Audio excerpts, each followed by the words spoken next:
Welcome to Oriole Park at Camden Yards on a Tuesday night as the Orioles begin a 3-game series against the Los Angeles Angels. One day after the deck was reshuffled in Birdland. The trade deadline has come and gone, and so have several Oriole key contributors.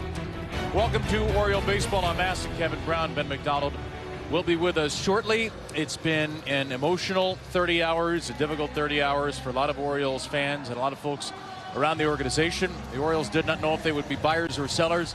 They were very much in the latter bucket yesterday, sending out 3 of their critical big league players: Taylor Ward to Seattle, Tyler Wells to Tampa Bay, and most notably Adley Rutschman, the second #1 overall pick in Orioles history. He goes to the Boston Red Sox, in-division rival, in a blockbuster deal, one of the most significant trade deadline deals in Orioles history. The Orioles sent Rutschman and Jake Rogers to Boston, received Carlos Narvaez, 3 minor leaguers and a player to be named later. Dean Kramer went to the Twins on Friday night. 3 pitchers came back, 2 minor leaguers and reliever Alex Hoppe from the Mariners, and Tyler Wells, a 1-for-1 swap with Tampa Bay. It's a pretty seismic day, Ben, in recent Orioles history. There's a lot to get into. We will throughout the day. Just wondering about your initial reactions. Yeah, I mean, I think emotional is the word, you know, and people were so invested in Adley Rutschman. Remember when he got here in 2022 is when things started to turn around. The Orioles went on an incredible run in 23, winning over 100 ball games, made the playoffs the following year as well. Dean Kramer on the mound, so many big moments in an Oriole uniform, and of course Tyler Wells, who always stood up in front of the media, was a class guy, would answer the bell every time, had an incredible year this year and a good Oriole career. So you hate to see those guys go. There's no doubt about it. It's emotional, and it's okay, like we talked about. It's okay to be sad about it. I think we're all a little bit shook up and sad about it, but the reality of baseball is when you don't play well, sometimes moves like this happen. And so I don't blame Mike Elias for making the moves that he did. I felt like at the time it's the right. The Orioles have not been playing well, and they've had some opportunities. Now, the good news is it wasn't a total sell-off, and a chance it's a 50-game sprint now, and they have an opportunity to still get in the playoffs, which is good. We are going to have Mike Elias join us in the second inning, the Orioles president of baseball operations. He'll have a chance to talk through some of those moves with us. And oh, by the way, on this day, isn't it ironic that Grayson Rodriguez, who was traded for Taylor Ward in the offseason, comes back to pitch against the Orioles? Because of course he does. A lot to get into today, including Oriole baseball.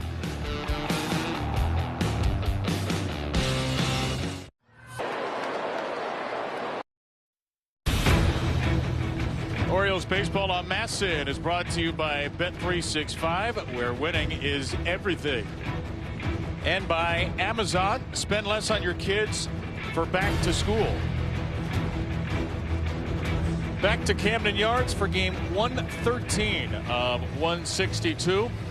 And in all the hubbub of the trade deadline and the moves, how about Cade Povich quietly returning to the rotation? He was on the IL, he was in AAA, and it's his first big league appearance since May the 7th. Yeah, Slim Shady is back. Cade Povich making his 5th appearance, his 4th start. Remember, he went on the IL with a left elbow inflammation back on May the 18th. Spent 7 weeks on the IL. Then when he got healthy, was optioned to the minor leagues. In the minor leagues, he did have 10 appearances, was 1-5, went 47 innings and 48 strikeouts. And this is StatCast 3D powered by Google Cloud.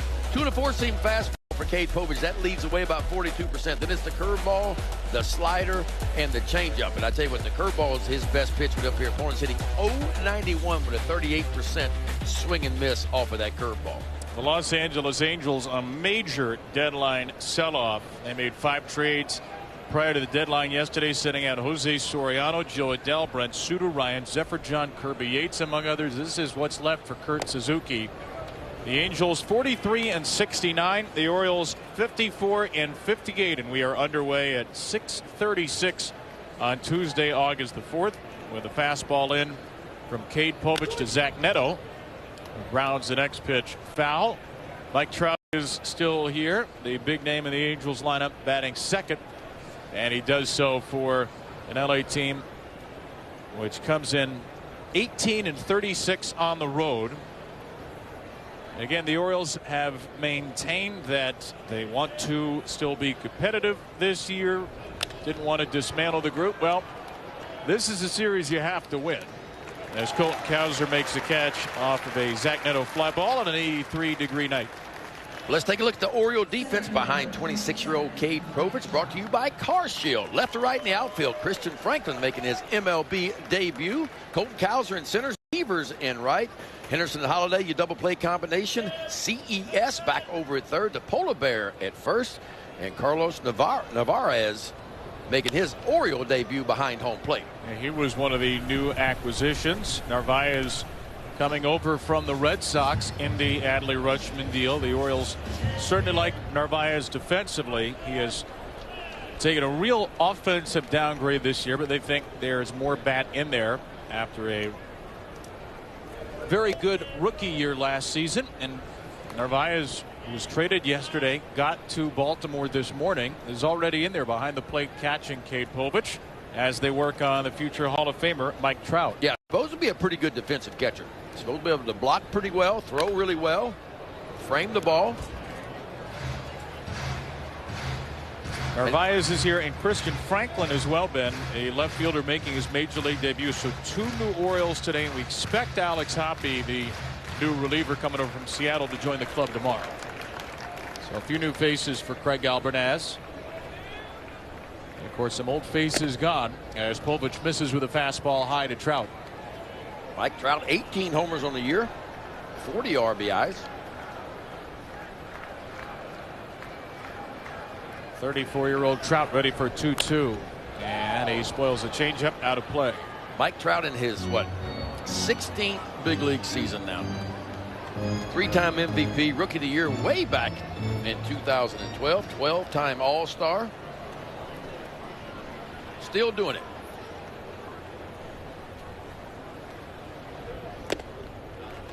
Change up and away. It's 3-2 for Trout. These Angels 22nd in the majors at 4.2 runs per game, and Trout has been their best performer, an all-star again. On base plus slugging of .845 this year.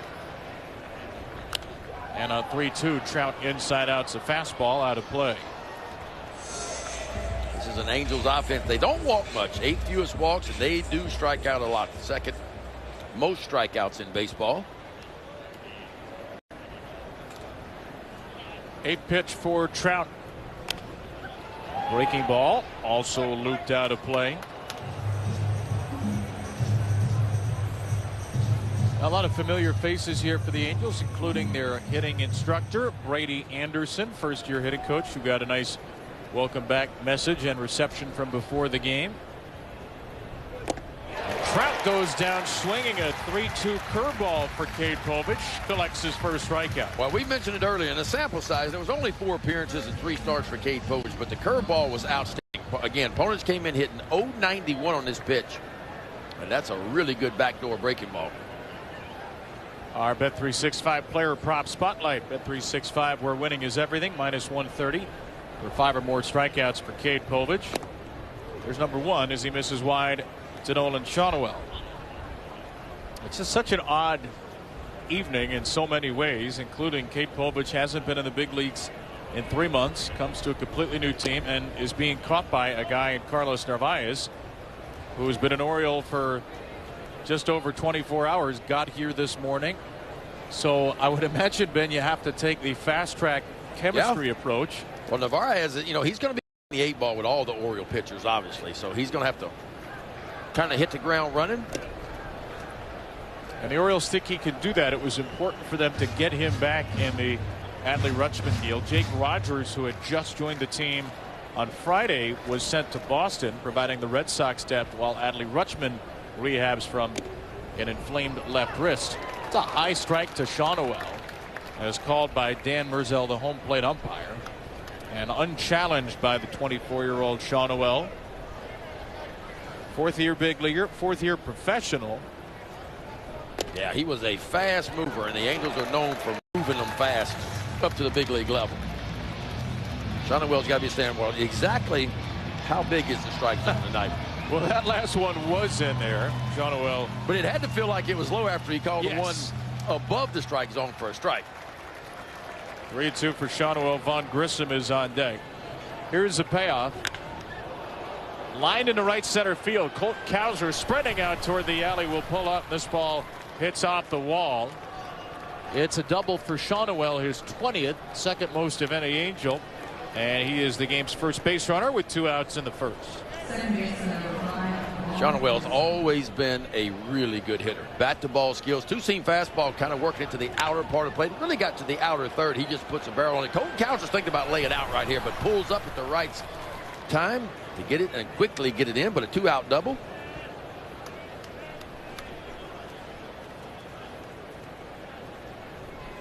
Vaughn Grissom having a really nice stretch. Takes a bender for strike one. Grissom just 25 years old. His first year with the Angels, 261. The OPS a little bit above league average. And from July 9th on, he's sitting 329. And he could not hold up the changeup there. A pitch that Cade is not locating down at this point, but still gets a swing and a miss on. Somebody's still throwing that kick change.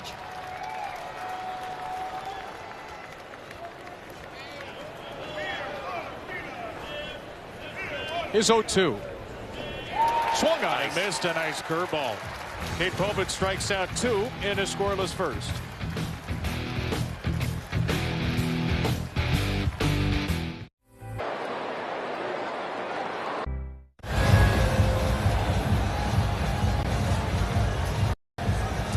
Here's the Orioles starting lineup today, not including Taylor Ward, who had been a mainstay of the top 4, traded to Seattle today. So Christian Encarnacion Strand moves into the cleanup spot. The big league debut of Christian Franklin, 7th. The Oriole debut of Carlos Narvaez, 9th.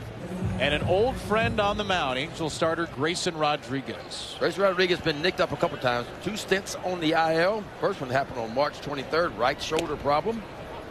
It's been about 3 months on the IL, was activated and went back on the IL with a little bit of a back issue, but he is healthy now, making his 11th start of the season. 3-3, ERA approaching 8 from the big right-hander from Texas. Yeah, it has been a shocking year for Rodriguez. Obviously, the Orioles had real health concerns. He missed all of last season. He did not throw a pitch for the Orioles over the final year plus of his Oriole career. You could never have expected this, that Rodriguez would be healthy enough to pitch and have a 7.98 ERA in 10 starts. Traded, of course, for Taylor Ward in the offseason. A rare 1-for-1 big leaguer swap with the Angels. And isn't it strange that Grayson Rodriguez, who was hurt when the Orioles went to Anaheim, faces his old team for the first time the day after Taylor Ward gets traded away. 2-2 for Dylan Beavers. Still a very live arm, though, for Grayson Rodriguez. Now, when he's healthy, he can do that. He can challenge you right at the top of the zone. You see that one at 98. It's a buzz ball up there. When he gets ahead, that's where he's going to attack you, right towards the top of the zone. You can't throw one any better than that. That's 98. He gets it right by Dylan Beavers. And we'll take a look at Grayson Rodriguez's pitch arsenal. 4-seam fastball only. There's no 2-seamers. And there's a changeup, curveball, and slider. Look, they hit it really hard off the fastball at 343. The changeup's been his best pitch, hitting 206 off of that. But don't forget, Grayson Rodriguez is a big guy too, KB, and he's got some extension too. 7 feet 2 inches of extension towards home plate. So 98 is hopping on up a little bit better than that when he gets out there. That's the changeup, which was always his best pitch as an Oriole. And it's 0-2 from Rodriguez to Alonso. Mike Maddox, the Angel pitching coach, looking on. Pete leading the team in hits, doubles, homers, RBIs, average, slugging, and OPS. Played every game. And he'll take a changeup in the dirt. Rodriguez's last Oriole outing, July 31st, 2024. And here he is back at Camden Yards for the first time in more than 2 years. And he struck out the first 2 hitters on 98-mile-per-hour fastballs up near the belt. Our Maryland Lottery Fast Play contestant of the game, John New from Elkridge, has won $500 for being selected and will win $500 more for every Orioles home run, $5,000 for each Joe's Grand Slam. Hit tonight. Learn how to be the Fast Play contestant of the game at mdlottery.com/home run.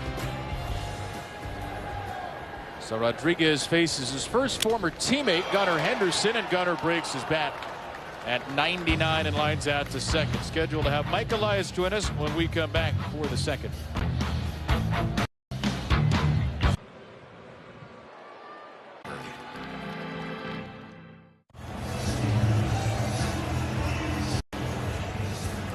No score after one between the Angels and Orioles. Kevin Brown, Ben McDonald back with you, and Orioles President of Baseball Operations Mike Elias with us here in the booth the day after the trade deadline. Mike, as we talked about earlier, a very emotional day for Orioles fans. I know a very difficult day for you as well, as you sent 3 big league players out, made a number of trades. Let's start with the Adley Rutschman deal, which is on folks' minds. Why was this the decision for you in the moment to trade Adley Rutschman to the Red Sox? Yeah, thanks, Kevin. I mean, there's no one that was more emotionally affected than me by trading Adley. He's a very important player to this team, but to me personally, being the #1 pick when we first came in our first year, when we were rebuilding the franchise, and I have a long, close relationship with Adley. And the fact that we're trading him, and also that we were trading a lot of other players off of the team yesterday, it's not a great thing in terms of where we wanted to be this year. I would have hoped to have a more active buying trade deadline at this point in time. But, we're in a position where our record is below 500. And the fact that we don't like how we got to that spot, I still have to look at the spot that we're in calmly, rationally, and assess what's the right move at that point in time. And to us, it was to see what value is out there for a lot of the players that we have that were nearing the end of their term with the team. And, we made trades where we felt that the return, the talent that we were getting back, was worth it to execute the trade. And that was our criteria for making those trades. We got a lot back, a lot of pitching talent, a lot of talent throughout the minor leagues. Some of the players that are up here playing in the game tonight, guys that have a long future with us, and we hope that it works out well. Yeah, and the point to make, too, is it wasn't a complete sell-off either, right? I mean, Trevor Rogers is still here. Kittredge is still here as well. So you feel like this team can still, and I think they do, too, feel like they can still make a run at this in a 50-game sprint here. That's going to be our goal. We're going to pull together and push forward and give every resource and amount of support that we can the rest of the stretch run here to make it into the playoffs, make it into a wild card spot the rest of the way. We have a really good shot. But the trade deadline is a deadline. It's your last chance to make some decisions, and at that point in time, we decided to execute those trades. I think we'll be better off for it in the future, but also in the near term. And we do have a really good team on our hands. And right, there's a base hit for Moises Ballesteros after Denzer Guzman had struck out. A really good team on our hands that can make a strong push here down the stretch. You mentioned on Friday, Mike, and I know you talked about this a little bit yesterday, that you didn't think the team would be necessarily all the way into the buyers or the sellers bucket, given the position in the standings, given the up and down nature of the year, but the American League.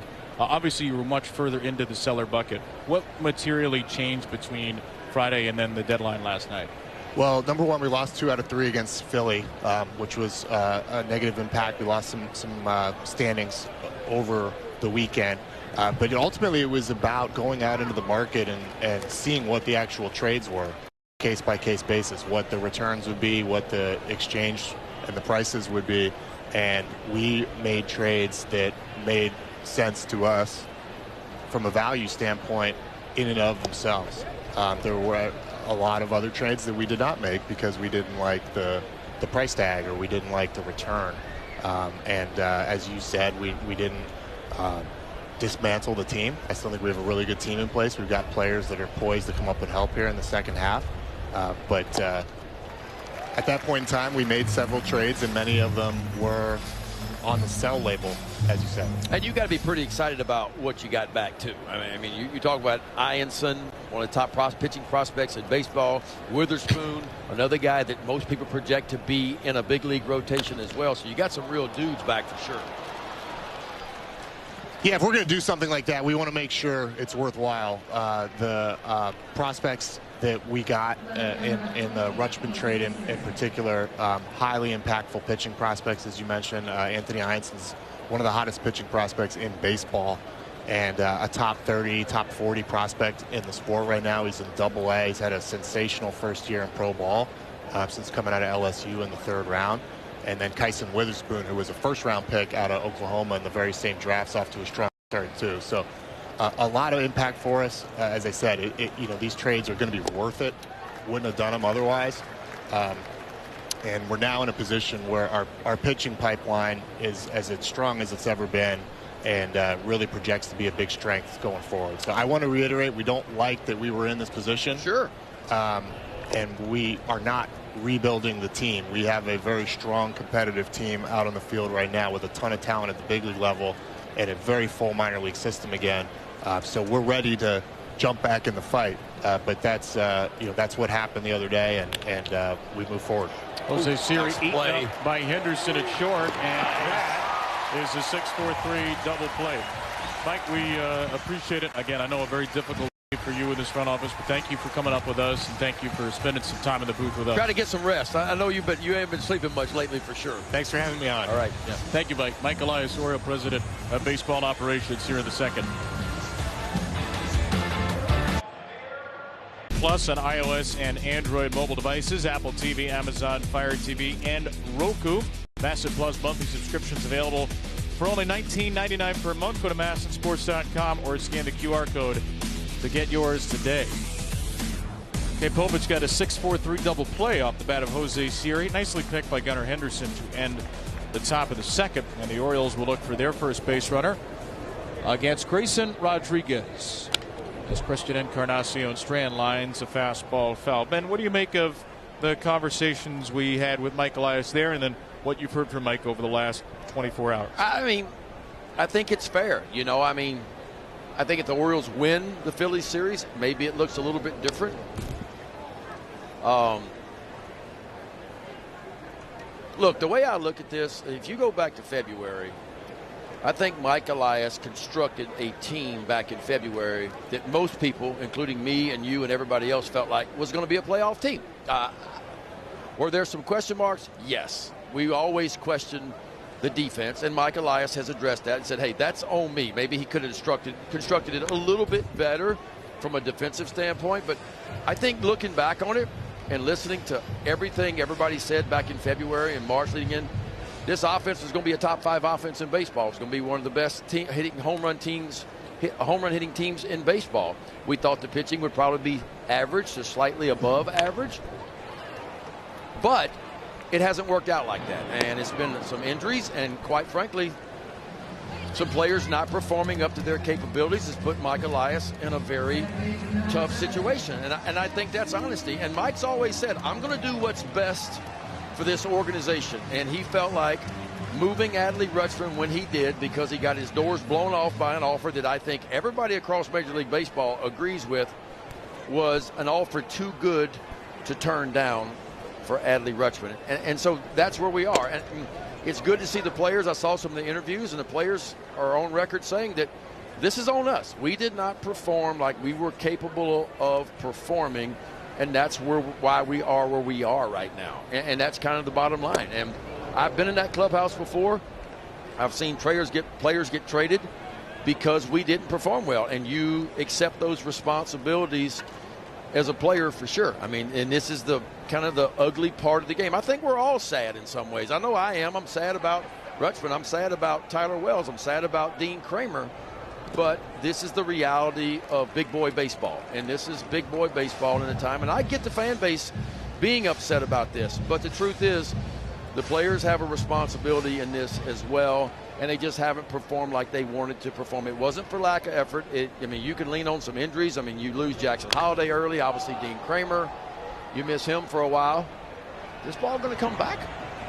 It will be off the netting. 1-2 on the aforementioned. Eflin going down early, Westberg going. The injuries again this year, played a big part in that. And quite frankly, some players just not performing at the level they were capable of playing. So, while I don't like it, I get it, I guess is the best way to say it.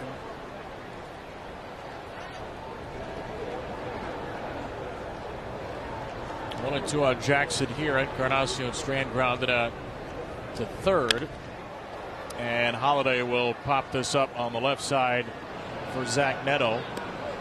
We heard today from Pete Alonso, unsurprisingly, who always seems to step up and be a vocal leader in these moments. We heard from Colton Cowser, Jackson Holliday, among others. Colton was pretty emotional, as you can understand. A lot of emotions in that Oriole clubhouse, some emotions among some of these Oriole coaches as well. Kobe Mayo into shallow left. Zach Neto, who just caught the last pop-up, will retrieve this. It's another 1-2-3 inning for Grayson Rodriguez here in Baltimore.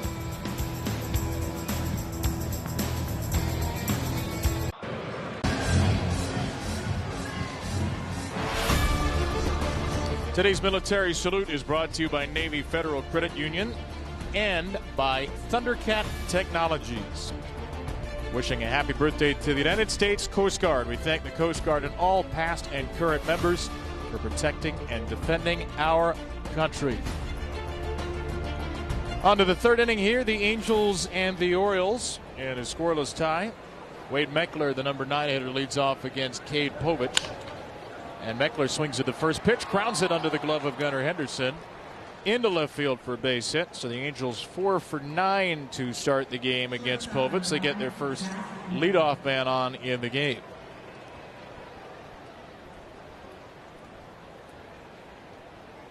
Well, Cade Povich working today with a new batter mate for every Oriole pitcher, Carlos Narvaez. For more on that, let's go to Melanie Newman. Yeah, guys, I talked to him earlier today, and he said it's actually kind of a break for him to stay in the AL East. He said, look, I've faced a lot of these pitchers. I'm kind of glad to not face them anymore, but I do have a start of an idea of what they bring to the table. Now, he also knows what the Angels have because he brought his binder with them, and he hadn't gotten rid of his notes because they were just on the West Coast. So he had a good foundation for today's game overall. And guys, I took a look at this book. It is so wildly impressive. It's a big 3-inch, 3-ring binder filled with stuff front to back. He said he learned it from Jose Trevino when he was first coming up with the Yankees system, and he is obsessed. He loves nerding out over the numbers. He said, that's my favorite part. It's why I love being a catcher, is this mental prep work. Well, his reputation, Mel, for his defensive work, very, very strong. That's what the Orioles hope they'll get. Zach Neto buries the ball in the left, and the Angels are 2 for 2 against Povich here in the third inning. Well, he and his catcher will have to get on the same page quickly here with Mike Trout coming up. Looks like that kick change, and boy, that one's elevated. And Zach Neto just kind of goes up top shelf and circles it right into the hole. So first and second, nobody out. It was a big ground ball double play that got Cade Povich out of the second inning. There's Trout, who struck out swinging.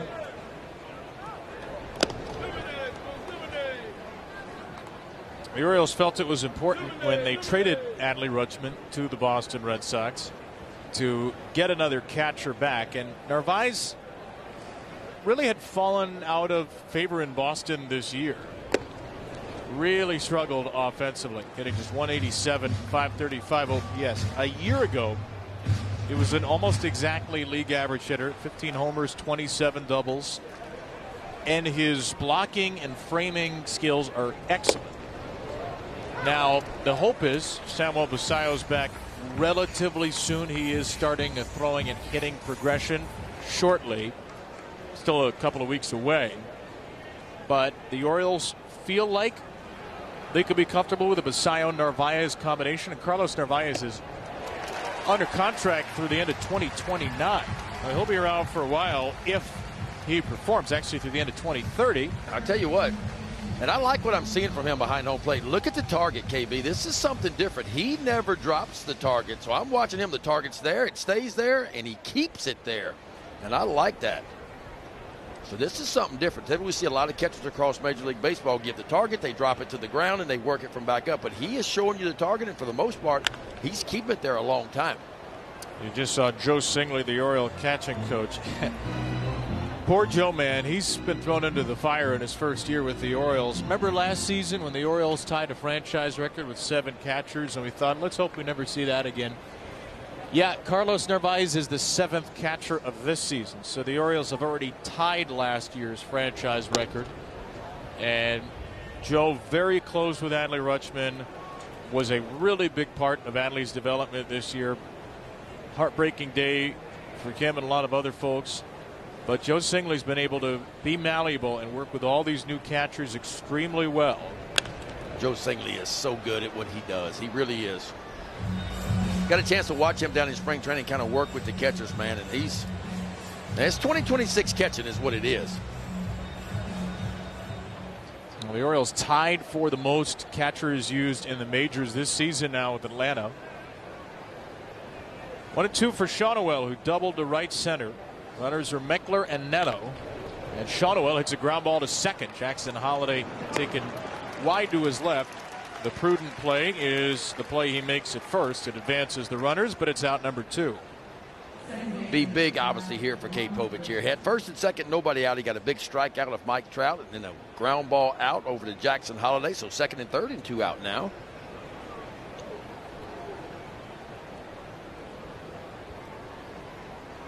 Angels today with runners on base. Well, they've had opportunities in every inning. They are 2 for 6, but one of those is a double play. And a first pitch changeup. Floats in there for a strike to Grissom. And they've not been great this year, runners in scoring position. 26th out of 30 teams. Now, it gets better in these situations. 2 out runners in scoring position. They're 11th in baseball.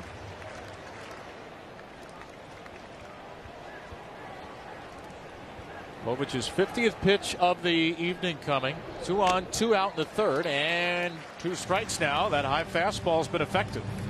Yeah, and even though it's not typical big league velocity, 91, 92, Kate Povich hides the ball really well. But his best out pitch, and that's why he throws that fastball up a lot, it sets up that breaking ball here. And you may get that breaking ball in the dirt right here, try to get a swing and a miss. Fastball again. Maybe to set up the breaking ball? You would think so. Elevated fastball, then up and in to speed the bat up a little bit. But it looks like to me he's trusting his breaking ball more so than that changeup right now. He does trust the breaking ball, and Povich strands a pair of Angels in scoring position.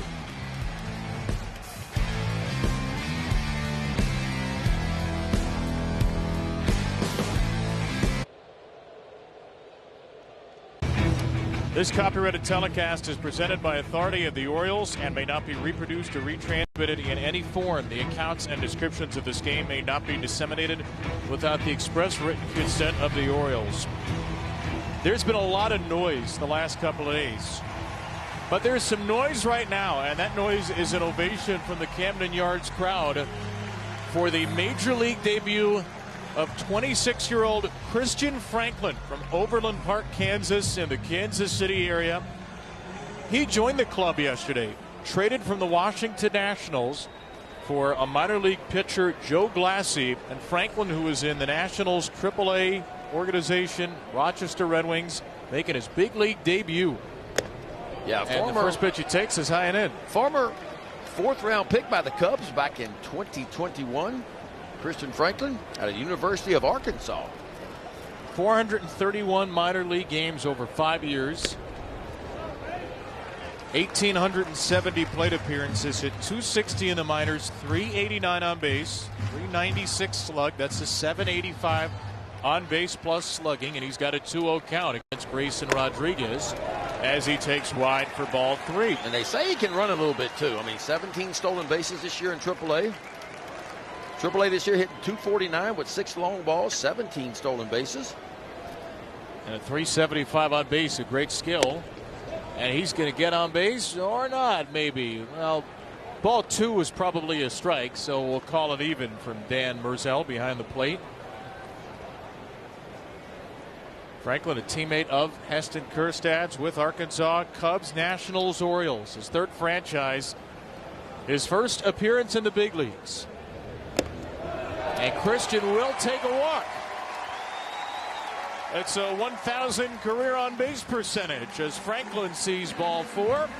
And his first major league plate appearance will end at first base. Yeah, they say he got kind of covered up in the national organization. Obviously at the big league level, a lot of their outfielders, right-handed hitting outfielders. So really didn't get an opportunity, but he's going to get one here with the Orioles. Well, we'll see if he can go from his first big league walk to his first big league run. He takes a big lead And Mel, this is a special day for Christian Franklin. I mean, could you believe it? He said it was 2 different phone calls, guys. One from Paul Taboni that he was being traded. 2 from Yves Rosenbaum later that, by the way, you're also going to make your big league debut. Now, he said he got lucky because AAA Rochester had just gotten into Scranton, so they weren't horrifically far away. Of course, Mondays are off days in the minors. He said, I found a car service. He got in about 11 o'clock last night, and I got good sleep. And I looked at him, he said, well, good enough sleep. You can't sleep bad when you're at a really nice hotel in Baltimore, though. He's just thrilled to be here today, but it's not his first time here.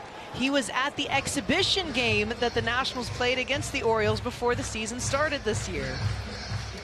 Well, it's such a cool story that maybe got overshadowed. Not maybe. It definitely got overshadowed by everything that happened the last couple of days, but folks around the Orioles are really intrigued by Christian Franklin and his skill set. Colton Cowser fouls away 97, still 1-2. Taylor Ward is gone. He's in Seattle.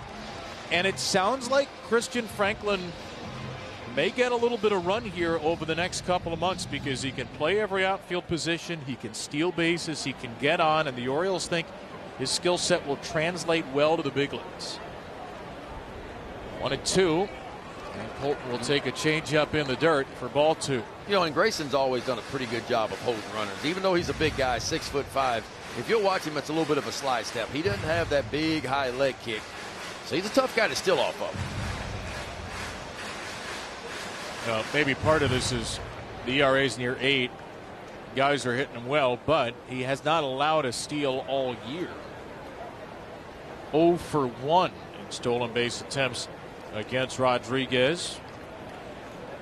Franklin's got a good sized lead, though.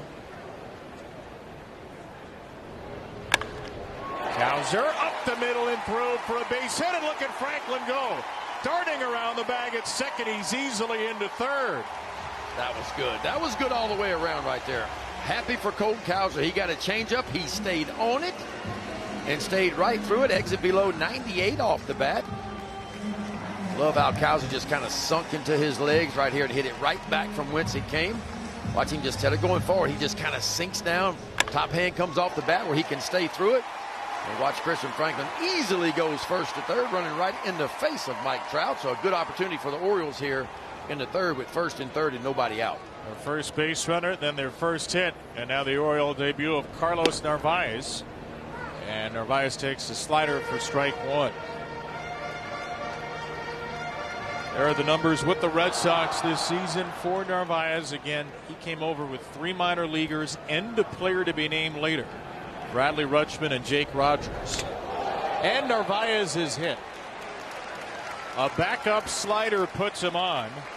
Already the 5th batter Grayson Rodriguez has hit in 11 starts this year. So Franklin and Narvaez both reach base in their first Oriole plate appearances, and now it's a chance for a really big inning. And I mean, Rodriguez just mowed through the first and second inning. 2 strikeouts there in the first. 6 up and 6 down, but some trouble here in the third. Leadoff walk, a single, and a hit by pitch has the bases loaded. Trouble all year for Grayson, who is a little bit low with the first pitch to Dylan Beavers. Well, the numbers go up drastically with runners in scoring position. The opponent's batting average off Rodriguez coming in 315. That's a hefty number. With runners in scoring position, opponents have been hitting 474 off of him. Beavers vaults it in the air to left field. Jose Siri, big arm from shallow left, and Franklin will not test it. A wise decision. With nobody out, you don't want to run on Siri, who has a very strong arm, and now it's Pete Alonso with the bases loaded and 1 away.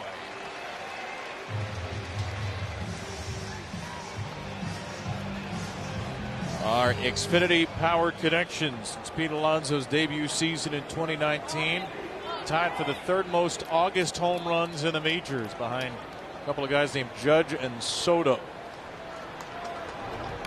First pitch, Pete into center. That's a base hit. Franklin's in. Cowser, after a late jump, will run in the face of Trout, and he scores sliding head first.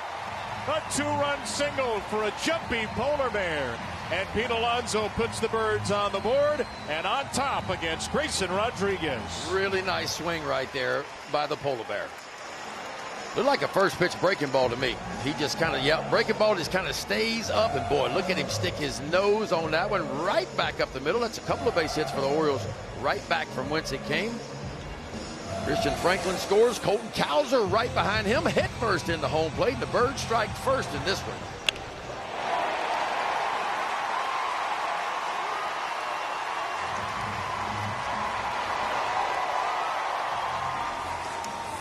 And it moves to the mound for Mike Maddox. An inning that must feel all too familiar for Grayson Rodriguez this year. Not only the average with runners scoring position, you mentioned the on-base percentage. That means more than half the time with runners in scoring position an opposing batter is reaching. I mean, it's hard to fathom, Ben, a guy with this kind of stuff could be having this kind of result. Yeah, it is hard to believe, man. But I'm going to tell you, when you're nicked up and injured all the time, and Grayson has been hurt a lot the last 2 or 3 years, there's no doubt about that. He just hadn't had consistent reps yet. But the Angels feel like it's in the tank for him. Now, obviously, with the situations they are in, worst record in baseball, they'll get an opportunity. Wow, that ball was blistered at short by Gunnar Henderson. He's going to beat the throw from Grissom. After a great pick by Zach Neto saved a run. That was 105 off of Henderson's bat. Narvaez at third. Alonso's out at second. I know Neto has struggled on defense a little bit this year, but that was an outstanding play. Gunner's upset because you can't hit one any harder. That 105 off the bat and a really nice play by Neto. Defense a little bit out of position right there because Grissom, the second baseman, was swung well over. You can see Neto had to kind of lead him over the bag. And the way Gunnar Henderson's run, they weren't going to turn two on that one. Sit out for Christian Encarnacion Strand. Orioles put the last 3 pitches in play. And CES will take ball 1. And if you look at Grayson Rodriguez's struggles this year, all you got to do is go to the walks.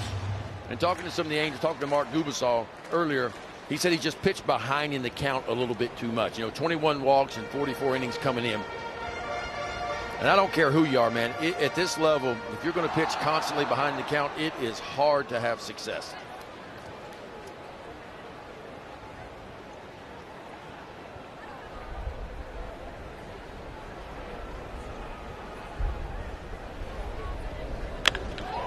Encarnacion Strand drills to the left, and a leaping catch by Siri ends the inning. Some sparkling defense by the Angels. This could have been a much bigger inning, but the O's will take 2. Yeah, the Polar Bear doing his thing, folks. Bases loaded. He gets a breaking ball right back up the middle, pushes across 2. Birds up 2-0 after 3.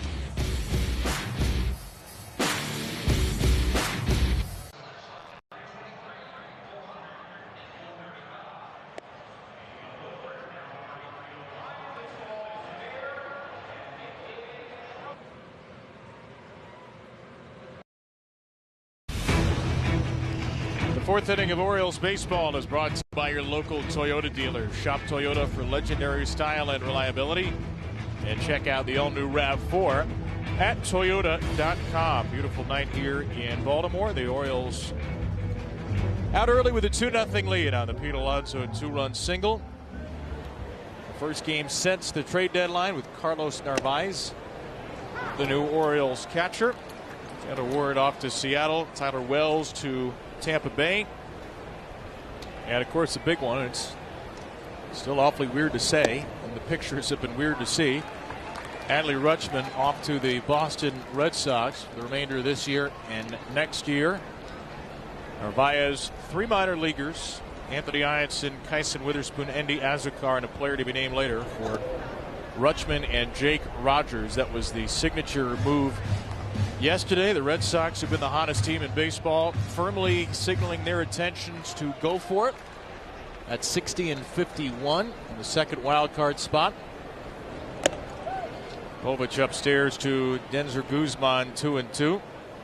And the Orioles, who are 2.5 out of the third wild card spot at 54-58. Much more of a seller's mindset. And again, we had Michael Iasani said these were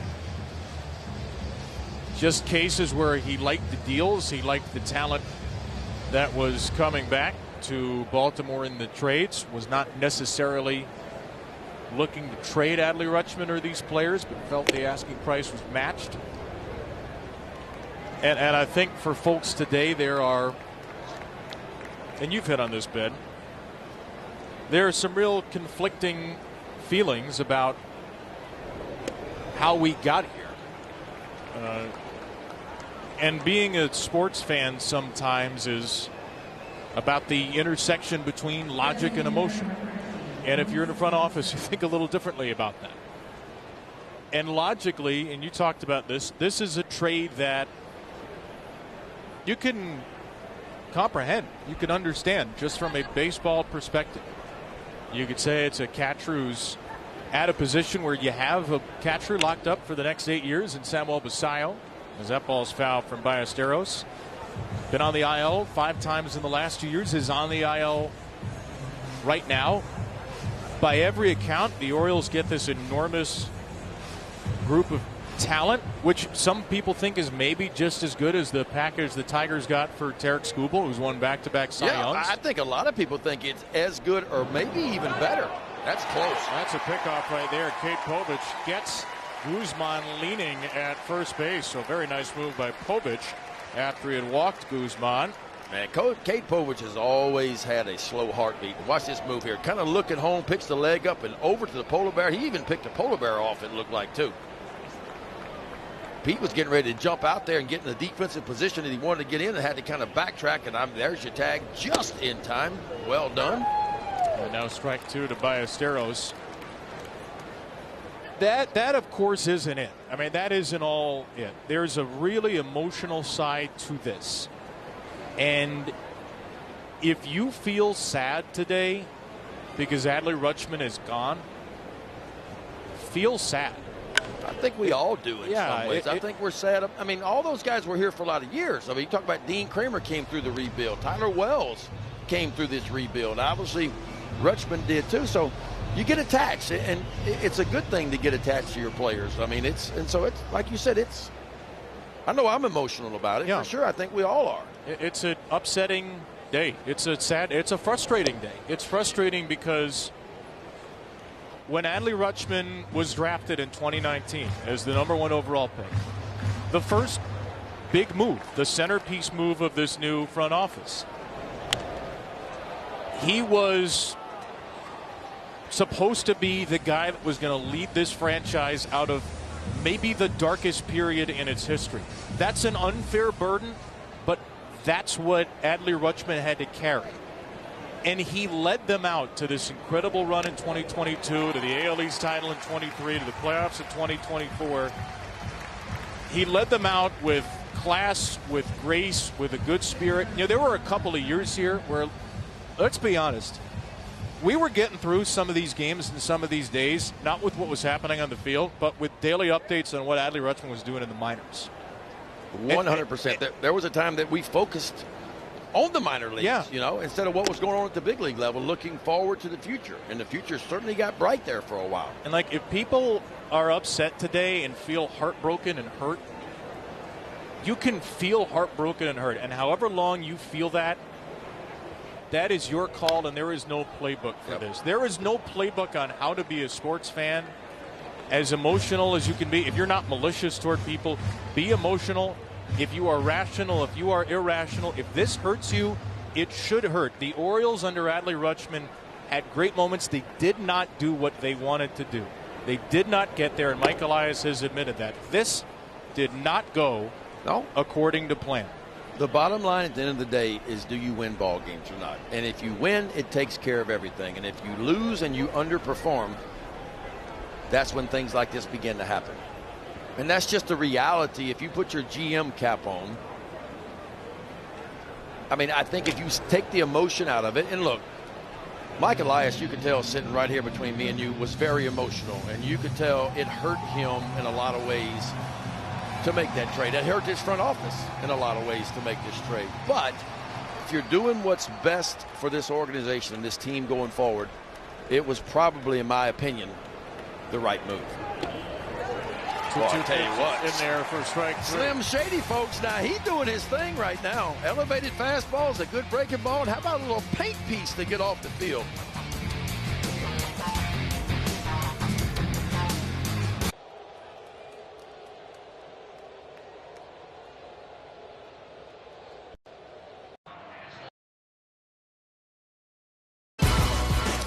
Friday, August 21st, our I Love the 90s post-game concert. After the Orioles-Rays game, a live performance from Vanilla Ice, Tone Loc Tag Team, and Tret, Naughty by Nature. Enjoy the show from your seat or upgrade to a field pass.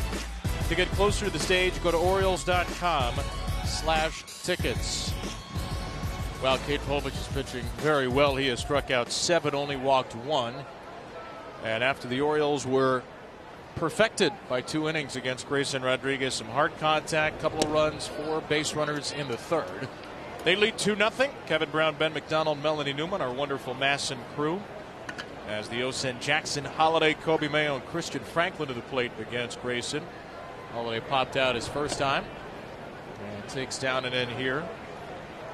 Young Jackson Holiday had an outstanding series up in Detroit. 8 for 11 with 3 RBIs, only 1 for 9 against the Phillies.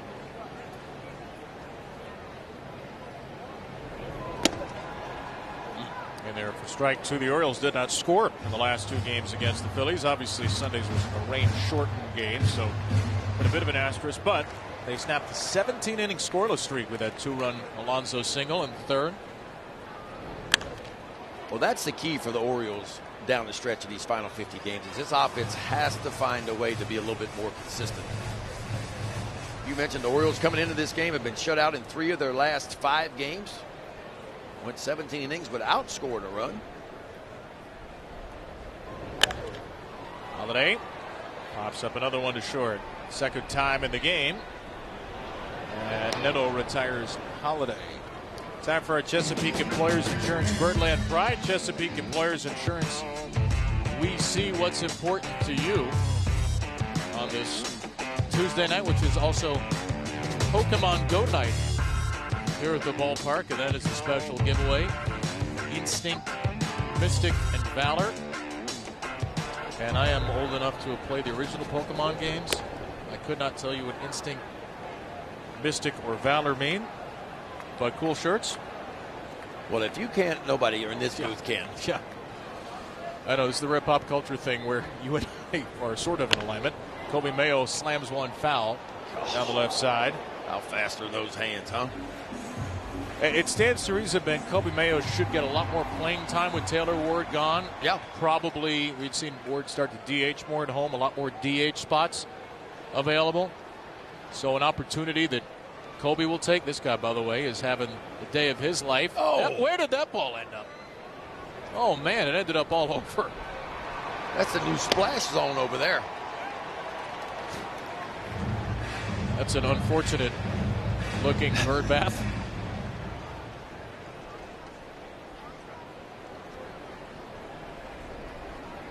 Oh, wow. That's what's left anyway. Yeah. Of that fence post. Yeah, no, that's the splash zone. Well, quite the finish. 2-2 for Kobe, who also popped out to short. That's a good take. Really good take. Good pitch and a good take. Kobe's big league debut came 2 days after Grayson Rodriguez's last starts. They're technically teammates, but Kobe never played in the same game as Grayson. 3-2 coming. That's a much sharper breaking ball, and the 3rd strikeout for Rodriguez. His first sets the first 2 batters. Really good 3-2 slider here. That was the hard one of the 2.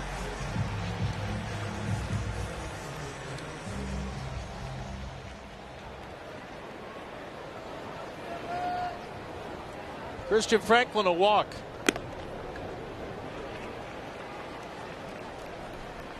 And the Orioles felt like they spotted a player who was just a little blocked in an organization that had a redundancy. Right-handed hitting outfielders, the Nationals. Jacob Young, elite center fielder in the big leagues, Dylan Cruz as well. And the Nats get Joe Glassy, who was having a very nice year at Double-A as a pitcher. Christian Franklin's 735 OPS with Triple-A Rochester. Talking to some Oriole folks, they felt like the expected numbers were a lot better at Triple-A this year. The career numbers are better, and this is a guy, Ben, with a good all-fields approach. Yeah, I like to see those lines right there. Using the backside of the field a lot. There's a shot to the backside of the field. Can't keep it fair, though. Do you remember him on those Arkansas teams? I do. Now, he wasn't one of what I would call their superstars, but he was a big part of the success, especially his junior year. I think he hit 14 home runs his junior year.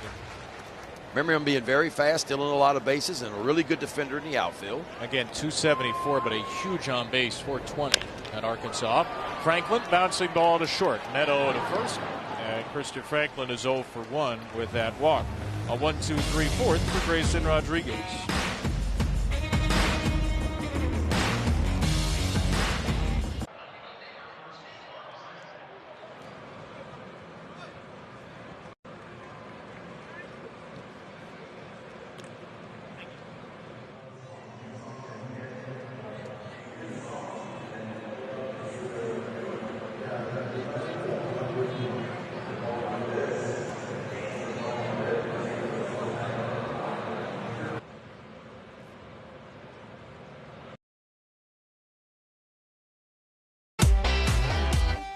The Ultimate Girls Trip comes to Camden Yards Wednesday, August 19th on Bravo night. The Orioles host the Yankees. Get a special ticket package for game ticket and an exclusive Orioles-themed Bravo cap. Go to Orioles.com/ticket packages. Wow. Since you were pitching, first O's game since 1992. Wow. So she hadn't seen Camden Yards in a long, long time. All right, you know who we got here? No. What Pokemon do you think these are? Sunshine? Yep, yeah, you nailed it. Sunshine. No, there were two. Sunshine and Tiger? Sunshine and Tiger. I shouldn't have doubted you. Exactly right. How'd I do? Yeah, you were 2 for 2. All Sunshine right. And Tiger. Checking out the Orioles game. Jose Siri batting. What a start for Cade Povich so far. He's been through 4 shutout with 7 strikeouts. He's been impressive. He's the first pitcher, Ben, this year for the Orioles to throw 4 shutout innings with 7 strikeouts to start a game. I love how he's elevating his fastball and he's setting up that really good breaking ball behind it. Look at the first pitch strikes. That's a good number. 12 for 17. That looked like a little changeup. And a ground out for Jose Siri. All right, here's a little Sunshine and Tiger for you. Let me see it. Sunshine fastball and a little Tiger of a breaking ball. Boy, coming out of that same slot. Look at the difference, man. Breaking ball obviously going way down. Fastball staying up. One of them sets up the other one.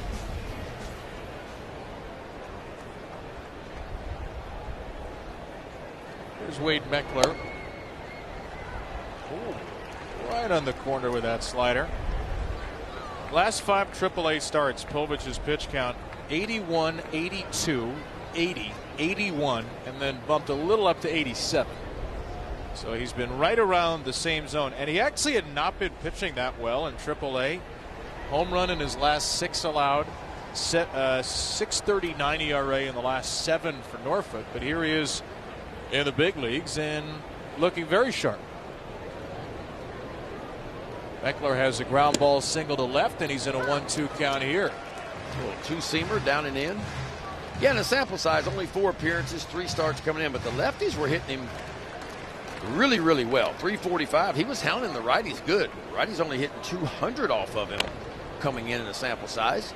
Chopper to third, Encarnacion Strand. Meckler runs too well. Infield single against a guy who is a very, very good runner. And Meckler's 2 for 2. Meckler can go, can he? 2 for 2 out of that 9 hole. The CES comes to get this ball really quick. Catches it on the second hop and quickly over there, but it was not going to be in time.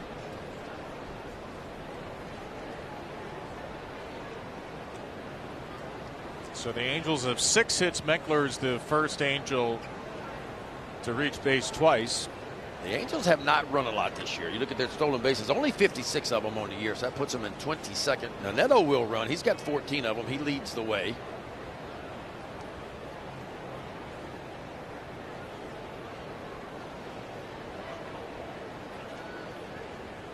Meckler's 3 for 3. Neto, first pitch swinging. Very aggressive player. Cowser will make the catch. So Zach Neto 1 for 3. Time for our Nissan pitch cast. Kate Povich has faced Mike Trout twice. Struck him out both times. Yeah, let's see how he struck him out, too. Really good breaking ball the first time. After showing him he could throw it for a strike. Then the second time just kind of elevates a four-seam fastball right at the top of the zone. So kind of working him north and south. And he almost had another pickoff. Meckler caught leading. The Orioles are going to take a look.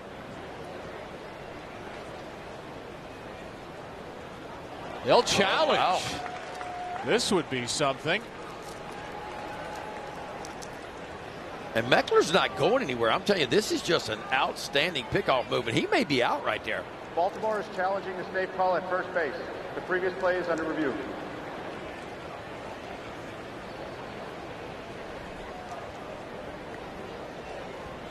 You can see the look on Pete Alonso's face. He thought he had him. That's our Hyundai Manager's Challenge, the Hyundai Getaway Sales Event. I think he's going to be out. So right, it almost feels wrong. Only your local Hyundai dealer. The Orioles have just seen an angle. The whole team is heading off the field, and maybe if you freeze it a frame before that. Call on the field is overturned. The runner is out. Baltimore remains in challenge. 2 pickoffs for Kate Povich tonight.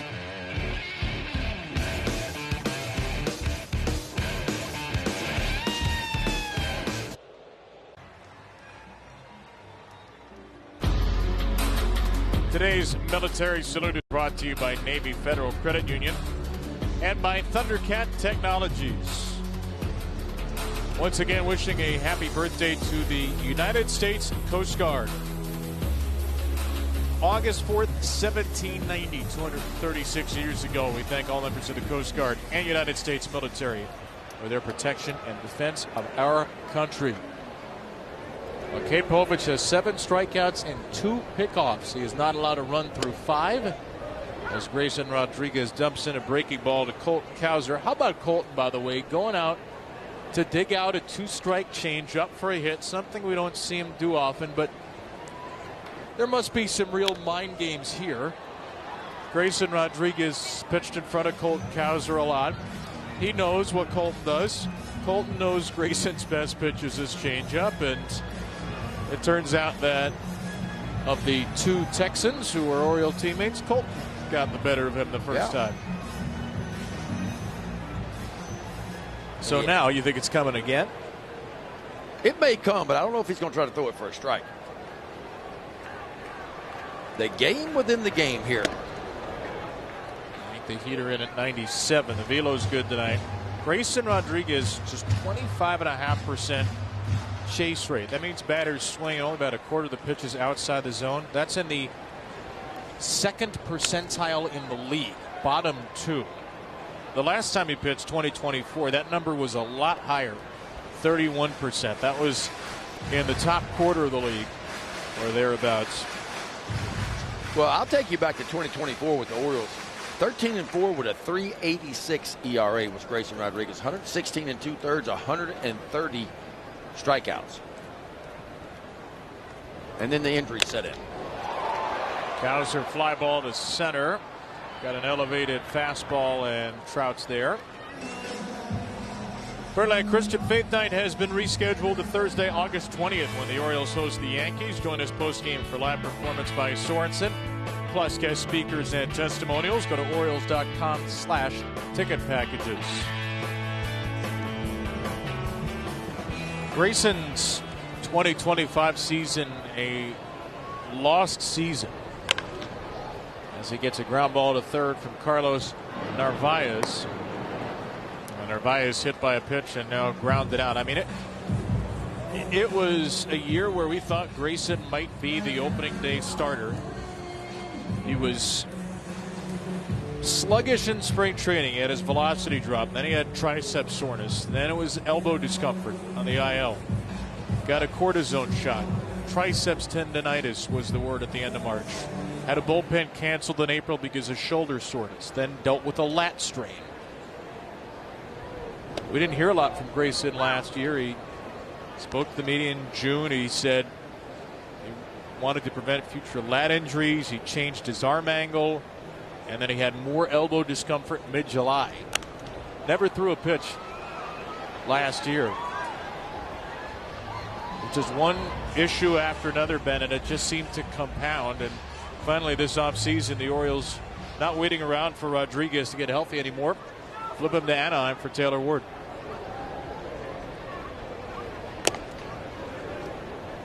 Yeah, he started having those lat issues, and the Orioles decided to kind of move his arm slot and change his arm stroke a little bit to try to prevent that. Never had that major surgery last year. Just stop, start season. Outside the Beavers, it's 2-2.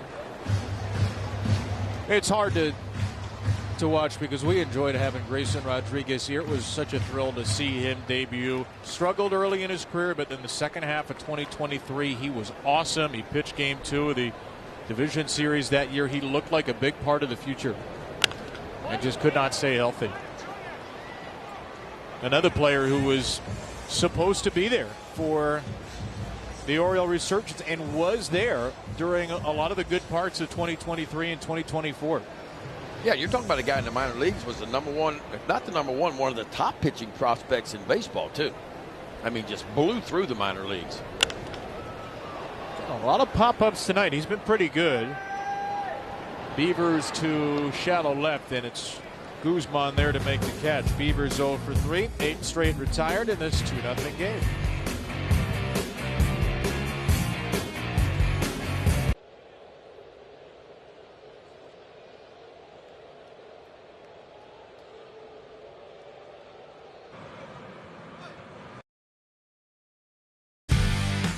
Stream Massive Plus on iOS and Android mobile devices, Apple TV, Amazon Fire TV, and Roku. Massive Plus monthly subscriptions available for only $19.99 per month. Go to massivesports.com or scan the QR code to get yours today. First day after the trade deadline, the Orioles only 2 hits, but they have both runs in the game. Pete Alonso singling in new Oriole Christian Franklin and Colt Kauser. Kate Povich a shutout through 5. He sails a fastball to Mike Trout. Povich added to the roster today with Carlos Narvaez, his battery mate, and Franklin. Tyler Wells, Adley Rutschman, Taylor Ward all off the roster in trades. We expect Alex Hoppe, who is a reliever who came over in the Ward deal with Seattle, to join the team tomorrow. So maybe this is just one start for Povich and back. We're not sure. If it's just a one-start situation, he is making quite the statement to try to get back into this rotation. I've always liked Kate Povich. Got a slow heartbeat, competes well. And I love the way he's using his fastball on both sides of the plate right now, too. He's shoving it inside just enough to keep him honest. Got that good curveball, pretty good changeup. Elevating that four-seamer when he wants to. He struck out Trout on a curveball and a heater. Zip to third and foul on a changeup. He also has 2 pickoffs today. The first Oriole pitcher to do that since Brian Mattis in 2010. Got Guzman first, and then he gets Wade Meckler with a really good pickoff move. Trout jams one into center. That's a good swing by Mike Trout. The Angels have their 7th hit of the night, 6 singles, and Trout is finally aboard. Well, it was April 8th, 2010, the last Oriole to pick off 2 base runners in one game. Brian Mattis did it at Tampa Bay. The runners he picked off, Carl Crawford and Evan Longoria.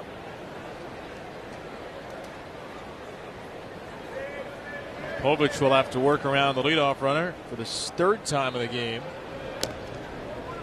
And he starts Nolan Shonowell with a 2-seamer away. Remember, this is a higher pitch count than 4 of Cade Povich's last 5 AAA starts. There's nobody warming yet in the Oriole bullpen. Shawnoel to right field, hit it on a line, and Beavers is there. Hit pretty well, but it's an out.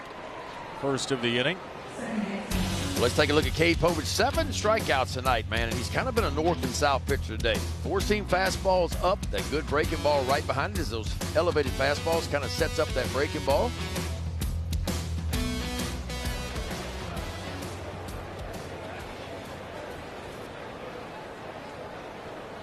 Two strikeouts of Vaughn Grissom.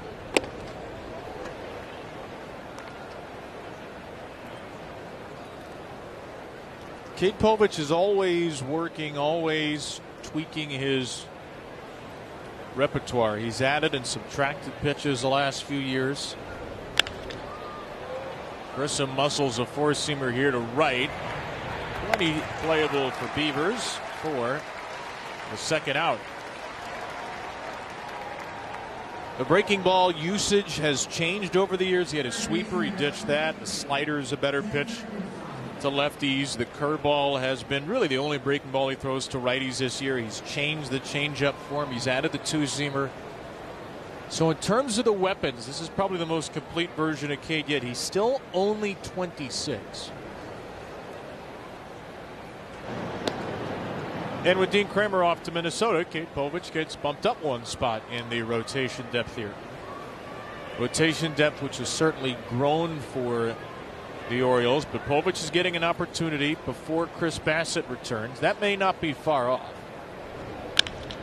Here's a bouncing ball to third. A retreating Encarnacion Strand goes to second, and Cade Povich, in his first big league game in 3 months, finishes off 6 shutout innings.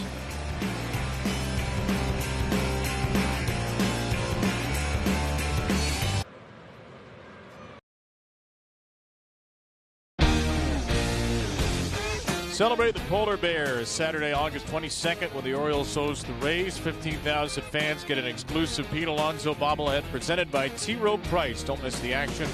Get your tickets now at Orioles.com/tickets.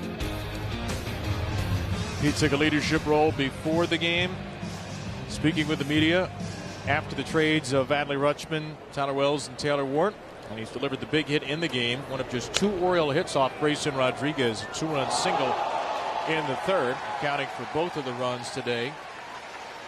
They'll be followed by Henderson and Encarnacion Strand here in the 6th. Well, Grayson Rodriguez trying to do something that he has not done all year, and that's collect a quality start. He's 3 outs away from doing that. KB's only averaged 4 1/3 per start in his 10 starts so far, and does not have 1 quality start. He's working on that. Now, his last time out was probably his best start of the year. His last time out versus the Astros, went 5, gave up just 2 runs, struck out 6 in 98 pitches.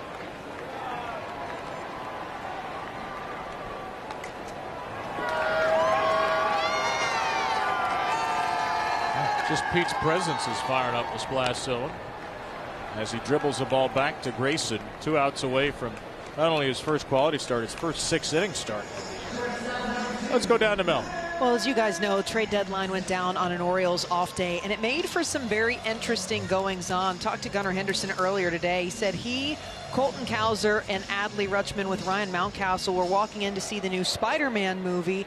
And very dejected, obviously, Gunnar said, we never made it in to see the movie because Adley got the call right before. Now, Taylor Ward was actually coaching a youth camp up in Towson when he got the phone call. He did stay and coach the camp. Obviously, he's not going to depart in the middle of that.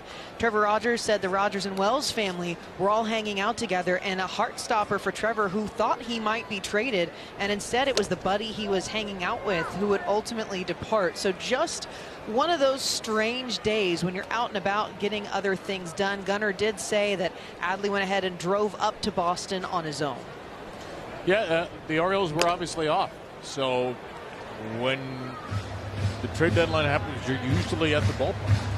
The Orioles were one of about half of Major League Baseball's teams to be off. Yesterday there were 7 games on the schedule, 14 teams in action.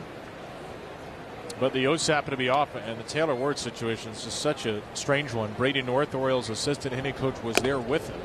Brady said because Taylor was coaching, he actually had to take the phone call and hand the phone to Taylor. And it certainly speaks highly of the guy Taylor Ward is, that after receiving that news, he would go ahead, he would finish the camp, finish teaching kids. A classy guy, and we hope he'll do well in Seattle. A strikeout here. Grayson Rodriguez has now retired 10 consecutive Orioles. Still carrying that velocity, too. I mean, this is just kind of a really good changeup in a perfect place, too. Check out that grip. Just kind of pronates it and rolls it over and fades it down and away from Gunnar Henderson. And a little bit of smile from Gunnar Henderson. Because that fastball has been 95 to 98 tonight, so you got to gear up and get going. And you add the extension in there, and it's playing better than that. Christian Encarnacion Strand. Yeah, I was at the movie theater yesterday going to see the movie you told me to go see. With the Odyssey. Yeah, really good movie. And walking in with my popcorn, I ran into Rutschman and Cowser and Mountcastle. They were going to see Spider-Man. Needless to say, they didn't finish the movie. No, they did about not. 15 minutes later. Came across the clicker. Yeah, it's pretty odd that you were there. The same theater, the same time. Same theater, same time. 80th pitch tonight for Grayson. Fouled away by CES. Mel said Trevor Rogers was with Satterwells and company, and Trevor starting tomorrow. He said he really believed there was a good chance he might get traded. And then at 5:59, a minute before the deadline, his agent texted him, said, "You're staying." He was very happy about that. Line to left, Encarnacion Strand is retired. He's hit a couple of rockets, but Grayson Rodriguez threw 6 for the first time all year in a 2-0 Oriole lead.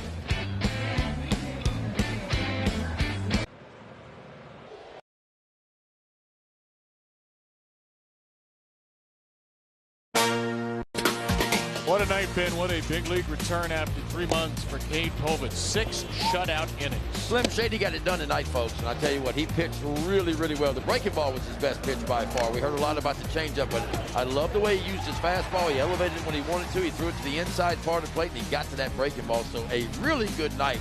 Second quality start of the season for Cade Povich. 6 innings, 7 hits, no runs, only walked 1 through a very high percentage of strikes. 88 pitches, 60 strikes.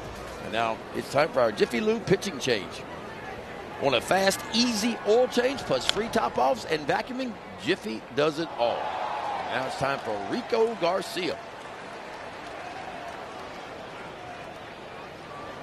See, that fastball is going to average 95. The really good changeup, slider, and curveball. 4-pitch mix for Garcia. Facing 6, 7, and 8, Moises Ballesteros is the Angel DH. Folks may know Ballesteros from the Cubs. He came over yesterday in a deadline deal. Very hard-throwing right-hander Ryan Zefferjohn. We were blown away by him in Anaheim earlier in the season. He comes to the ghost of the Cubs from the Angels. Ballesteros and minor league right-hander Mason McGuire, who is the son of Mark McGuire, came to the Angels. Ballesteros has only caught 8 games this season. He's appeared in 48 games as designated hitter. 231, 6 homers with the Cubs, 688 on base percentage, and he strikes out here, and a terrific spinning changeup. That's a good one. And what I mean by that, that one not left over the heart of the plate. And that's kind of where Rico Garcia's mistakes have been as of late. He's kind of leaving that changeup out over the plate, but not this one. Starts it in the middle part of the plate. It fades down and away, picks up a big strikeout. And look how he rips that thing over and just kind of pronates it. Pinch hitter here, Josh Lowe, batting for Travis d'Arnaud. The catcher was 1 for 2. Lowe lines it out of play. Tough season for the former Rays first rounder Lowe. With 198. Lost his place in the starting lineup.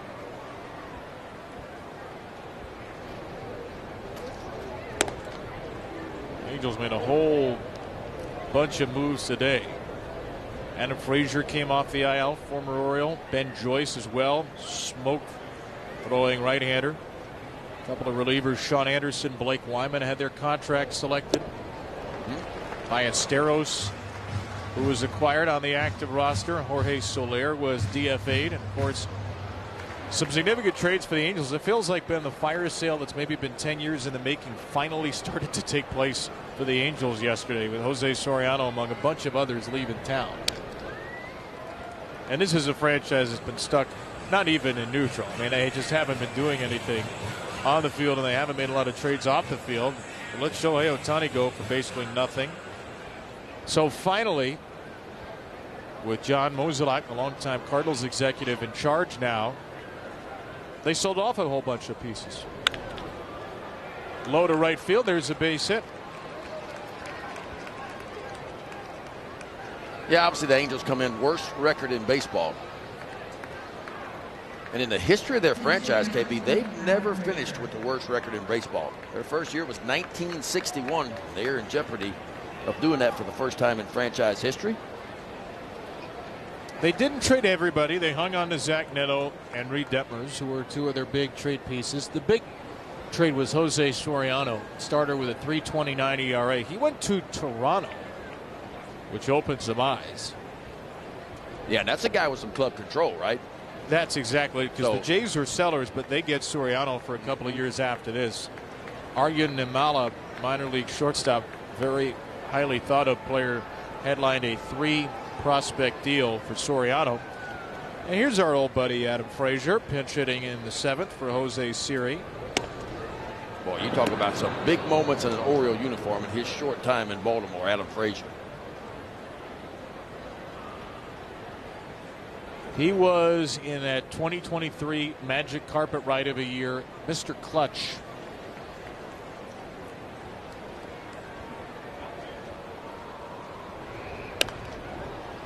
Have a game-tying double the day the Orioles clinched a playoff spot with 2 strikes, 2 outs in the 9th against Tampa Bay's Pete Fairbanks. Maybe the defining moment of that year. Jorge Mateo would score from first. The Orioles would win the game in extras on a Cedric Mullins sacrifice fly. Frazier to short. Henderson spilled it, got it, and can only get the lead out at second. 6 unassisted. Frazier aboard with 2 outs.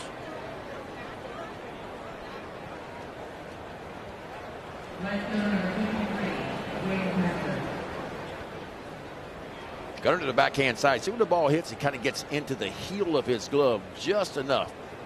But still the internal clock. Plenty of time to get the lead out over at second. So here's Meckler, Anaheim-born right fielder. Is a tying run with 2 down.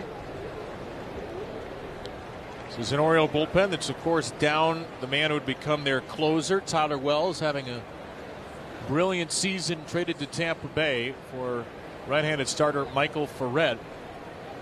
AAA pitcher who's very close.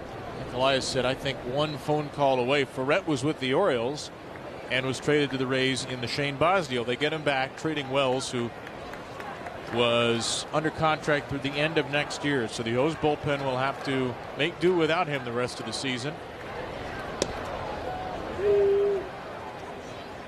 And with 2 outs, maybe this isn't going to do it justice, but I just want to take a second as we're talking about the players who've left and say how much we love Tyler Wells. No doubt. Talking to Tyler Wells, love being around Tyler Wells. One of the best Rule 5 picks in Orioles history. And told it like it was. Yes. That's what I liked about him. He's just honest. Standing up in front of the media, just being honest all the time.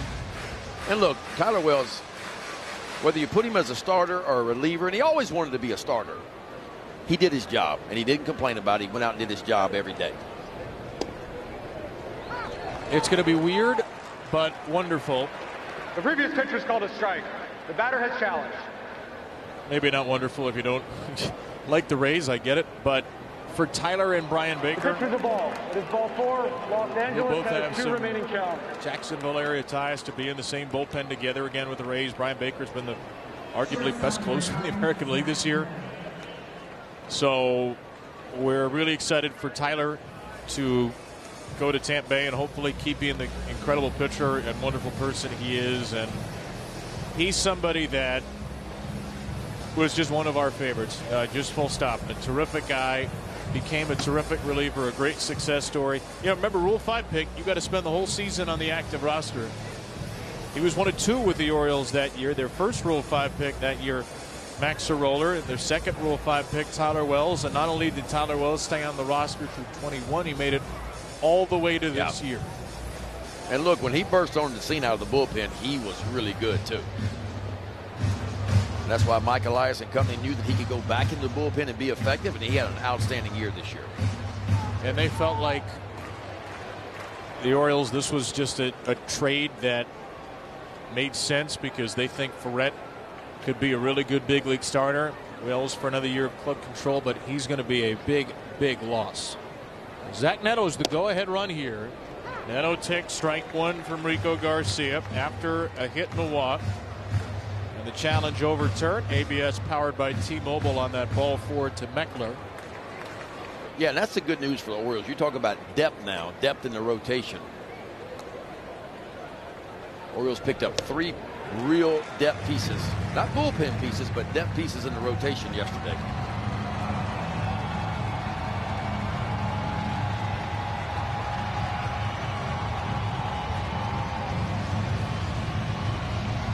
Oh, 2 from Garcia, trying to get Neto. Shortstop with a team-high 19 homers and a league-high 155 strikeouts.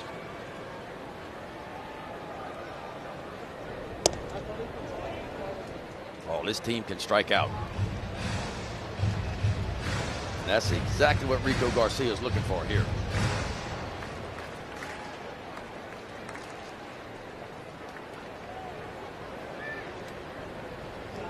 The 1-2. High fly ball. In the air, deep left. Christian Franklin at the fence. Wow. It's a little bit deeper out there, Christian. Better get in the weight room, Zach.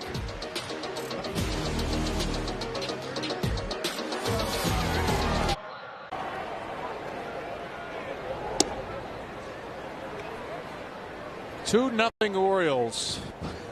Been a well-pitched Hair on game, their chitty chit chit. A Zach Neto fly ball just shy of the wall and left. And you're right, Ben. It has been a really well-pitched game. Grayson Rodriguez, old friend, has retired 11 straight Orioles. Only allowed 2 hits.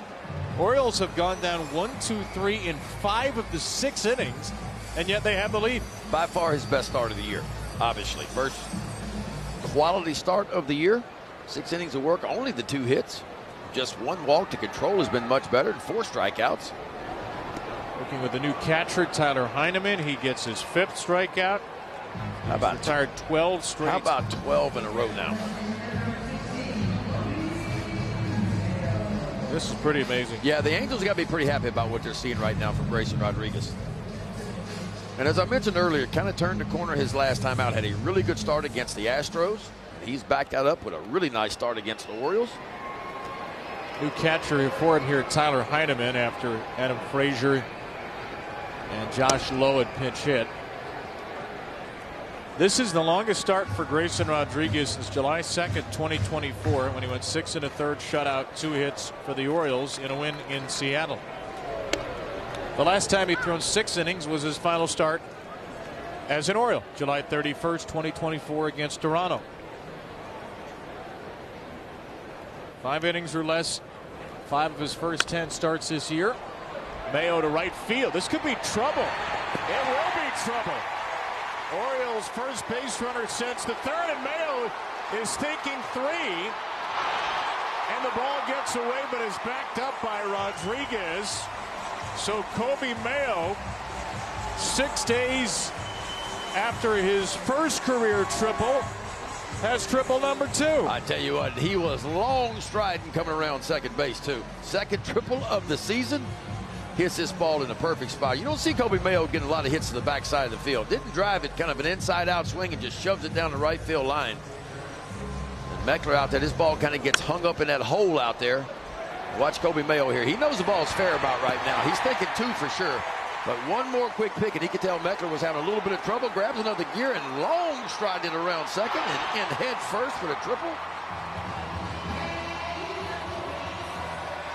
So snaps a streak of 12 in a row, retired. Mike Maddox to the mound.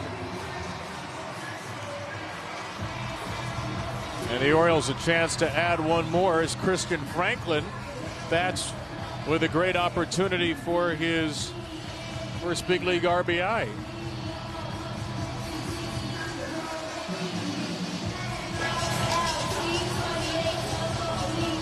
Now there's the Angel bullpen with lefty Mitch Ferris warming up. Keep it going. They're probably on TV. Yeah, they are. Wow. That's grotesque. Christian Franklin. What a moment for this young man. 26-year-old from the Kansas City area. As the day goes at AAA Rochester Red Wing. Franklin on the ground is short. Neto's coming home. Mayo is out there. The Orioles will check to see just in case he got the foot in before a high tag, but he looks to be out. And the contact play does not succeed as the Orioles lose a runner at third and have a man at first with 2 down. Infield pulled in, just an easy play for Neto. A perfect throw to the catcher Heineman, and Kobe Mayo is out at home plate. So Kurt Suzuki, and why not, is going to roll with Grayson here to try to get through 7 for the first time in over 2 years. And a swing and a miss, changeup to Colton Cowser.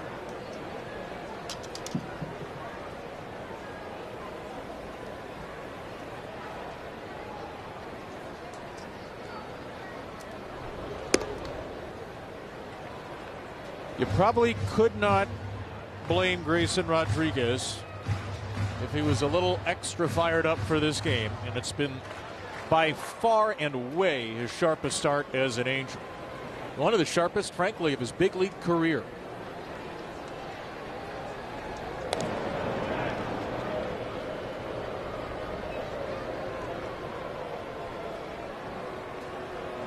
Facing the team that traded him, not facing the player for whom he was traded, because the Orioles swapped Taylor Ward yesterday to the Mariners, and Ward is in the starting lineup for Seattle tonight.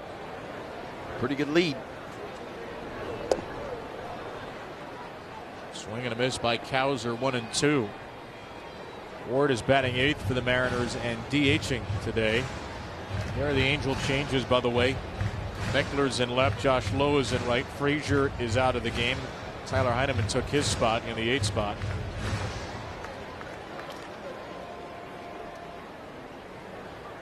The 93rd pitch of the night for Grayson Rodriguez.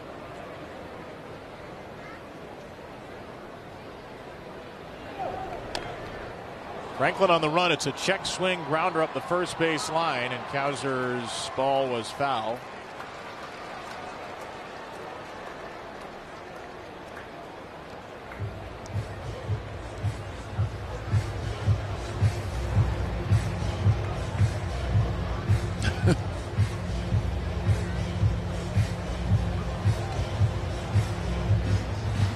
You think there was any part of Colton that wanted to just full on bear hug Shawnuel right there? That's 2 pretty big dudes right there. How about 10 straight first pitch strikes tonight for Grayson Rodriguez? If not for the Angels' lack of offense, what a story this would be. It is quite a story, but it's different. Down 2-0, of course, then up 3-2 or 4-2. Yeah, the Orioles going to have a few stories in the next week or so, because Dean Kramer is expected to pitch against the Orioles when the Orioles face the Twins. And then, of course, you'll see Tyler Wells after that on the road trip. Under one of those gorgeous Baltimore sunsets. In the dirt, Franklin has his first major league stolen base. So a day of firsts continues for the debutant Christian Franklin. Yeah, and the speed makes a difference. Remember, he went first to third on the base hit right out in front of him. to Mike Trout, would score after that, and then takes an extra 90, picks up his first big league stolen base. Watch him go head first right in there.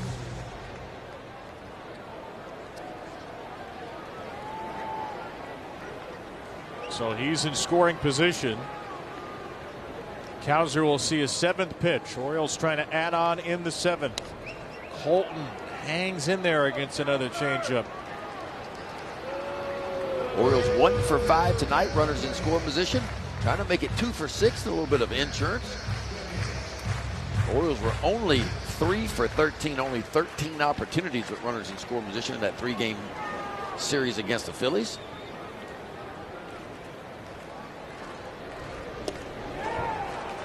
Colton sees another changeup. 8 pitches deep from Rodriguez. Mitch Ferris has been warming up for a long time, though there's a righty, Narvaez, on deck.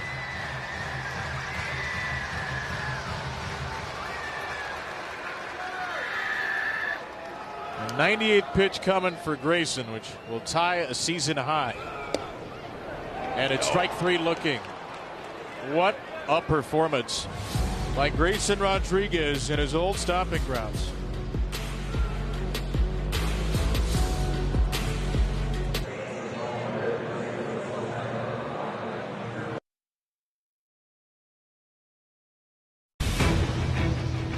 Orioles Baseball on Masson is brought to you by Bet365, where winning is everything. And by the Law Tigers. Injured in a motorcycle accident, call 1-800-LAW-TIGERS. Tune in tomorrow's extra pregame presented by Bet365. 6 o'clock, Orioles and Angels. Trevor Rogers happy to still be here after the deadline against Reed Detmers. A couple of lefties that were thought to be big trade pieces. Andrew Kittredge, also still an Oriole. Yeah, Povich goes 6 shutout. Rico Garcia 1 shutout inning, and now it's time for Andrew Kittredge making his 38th appearance of the year. 31 in the 3rd, 28 strikeouts, only 10 walks. Opponents hitting .277 off the right-hander. Kittredge. 2-3-4, Trout, Shawnoel, Grissom. There was a lot of speculation that the Orioles would move the players on expiring contracts, especially after trading Taylor Ward and Adley Rutschman, but Andrew Kittredge is still here, and this is one of the examples that Mike Elias cited as Kittredge gets a strikeout of Trout. One away when Mike said, I did not want to dismantle the team this year. Could have traded Kittredge, wanted to solidify some of the team. They feel like they're better with Kittredge, even though he'll be a free agent, and it's a good start to this outing. Yeah, and he's been really good lately. I know he gave up a run his last time out, but the run he gave up his last time out was the first run that Kittredge allowed since June the 20th. A span of 16 games he went without allowing a run. Strike 1 to Shawnoel on a 2-seamer. Rico Garcia, an inning, a hit, a walk, a strikeout. Orioles allowed 8 hits but no runs through 7 innings. They're the first big league team this year to allow 8 hits through 7 innings but not surrender a run. A couple of pickoffs will help that out. Of course, the Oriole pitching has been really good when the Angels have got themselves in the scoring position 6 different times tonight. They have not been able to come through, not even once. Shawnoel's struck the ball pretty well. Double ground out line out. Great contact hitter. And he lines this ball to right field for another hit. Bangs off the wall in the corner, and it's a double night for Shawnoel. Shawnoel can hit, man. Not a ton of power for him, but the bat-to-ball skills are outstanding. His 21st double of the year.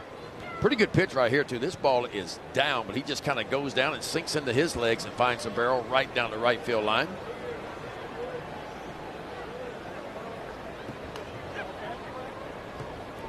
Oh, it's amazing. He's a .273 hitter. He's a .260 hitter with 2 strikes. You see how short and tight that swing is, though?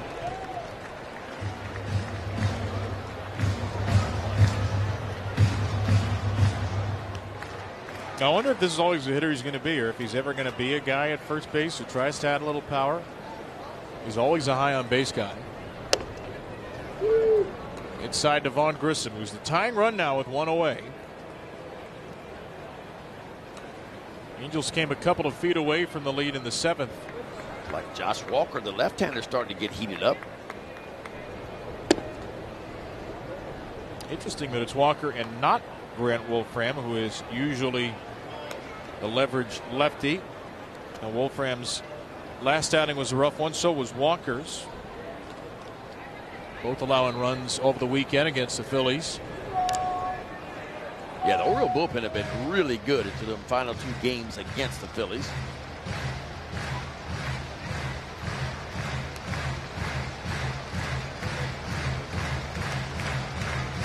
Man in the middll there, Cano. Yennier Cano, he might be the 9th inning guy today, but we'll wait and see. Still a couple outs to get there. Down to third, that's off the glove of Encarnacion Strand, and that'll put the Angels on the board. Grissom headed for second, beats the throw there.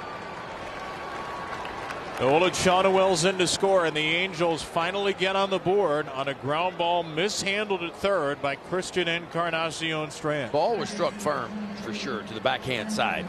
Wait and see if they're going to give this a hit or an error. There's a look at it too. This ball's going to be hooking away. And boy just came up with his glove. Ball stayed down.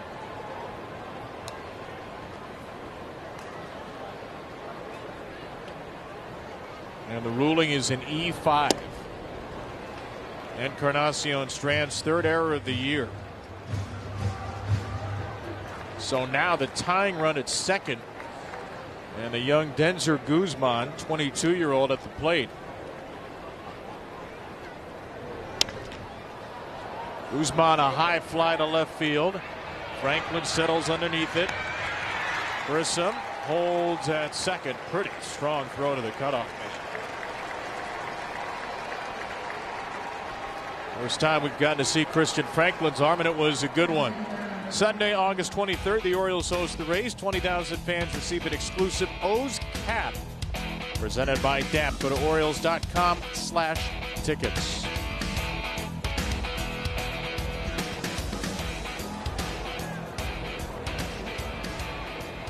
It's up to young Moises Ballesteros now in his Angel debut. And Ballesteros chases a slider for a strike.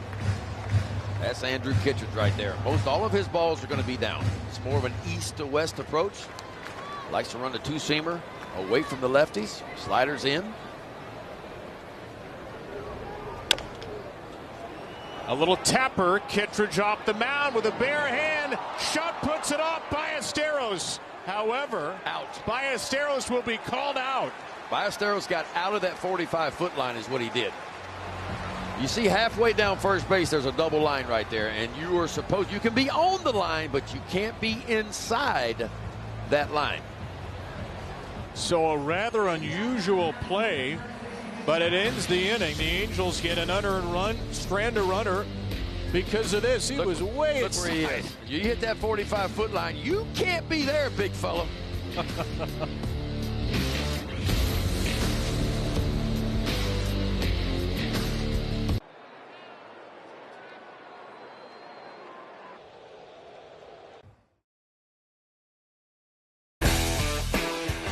Our Splash Cam presented by Hyundai. The Hyundai Getaway Sales Event. Deals so right it almost feels wrong.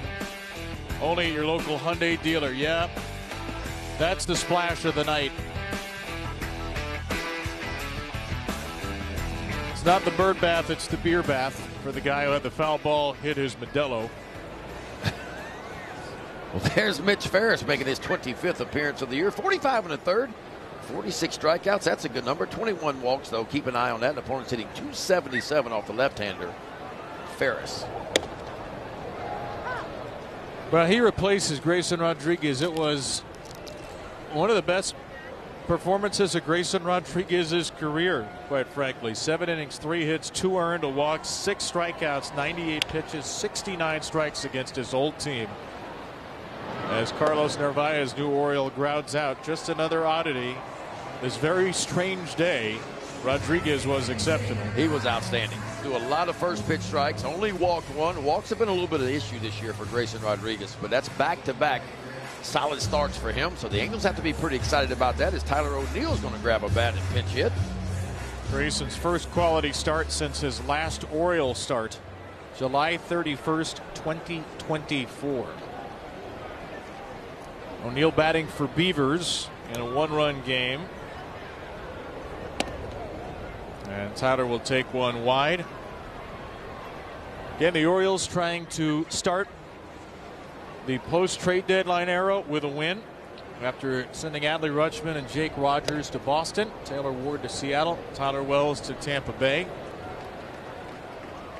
And for the folks in the clubhouse, they heard from Mike Elias, who spoke to the team before the game as Yennier Cano warms up. They heard from Craig Albernaz, who addressed the team briefly as well. The message is it's a 50-game sprint. And though it feels like a rather dark-hearted and depressing couple of days, and it is, again, for folks, the Orioles are 2.5 back of the playoff spot. They are still very much in the picture. They have this make-or-break stretch here, 3 against the Angels. With the Guardians losing, by the way, right now. 3 in Texas. The Rangers are one of the teams ahead of the Orioles, a half game ahead. 3 in Minnesota. The Twins are a game and a half ahead of the Orioles. Now the Guardians got better. They added Foster Griffin, who was one of the best pitchers in the majors this year. They added Joe Adele from the Angels. Maybe that helps them a little bit. But the Orioles going to have a pivotal 9 games. They probably need to go 6-3 or 7-2. Popped up by O'Neill and out of play.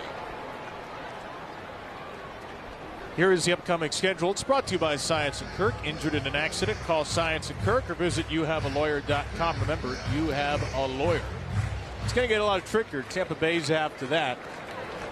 But if they want to have any chance at all, any chance, you got to beat Texas and Minnesota.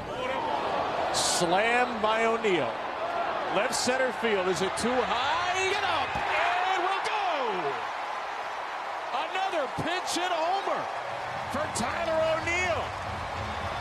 And the team with the most pinch hit RBIs in baseball just got another as O'Neill goes deep off the bench again, and he stretches out that Oriole lead. Well, I tell you what, Craig Albernaz, folks, I'm going to tell you, this started in Detroit for me. He has been pushing the right buttons, plugging the guys in and chances to have success. And Tyler O'Neill just buried that one out toward left center field. Little insurance for the Orioles here in the bottom of the 8th inning. That was an impressive swing. That's going up top shelf and getting one right there. 3rd pinch hit homer over the last month for Tyler O'Neill. Watch him go up there and just flatten out his swing just enough. Where you see Meckler going back and not enough room for him. Just over his glove. And the Orioles get that 1 run back that they needed. Pete Alonso in the left for out number 2.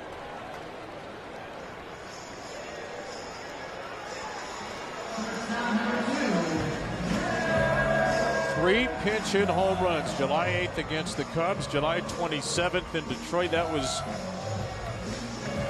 a week ago yesterday. And August 4th here. What's going on there? I think that might have been part of the Pokemon Go night. Might have been Snorlax costume. Outside the gunner, it's 1-0. Well, we got a guy in a Buc-ee's outfit. That's not a Pokemon. That's Buc-ee's. Buc-ee's. Yep. Everybody knows Buc-ee's. Yep. And then who's next to him?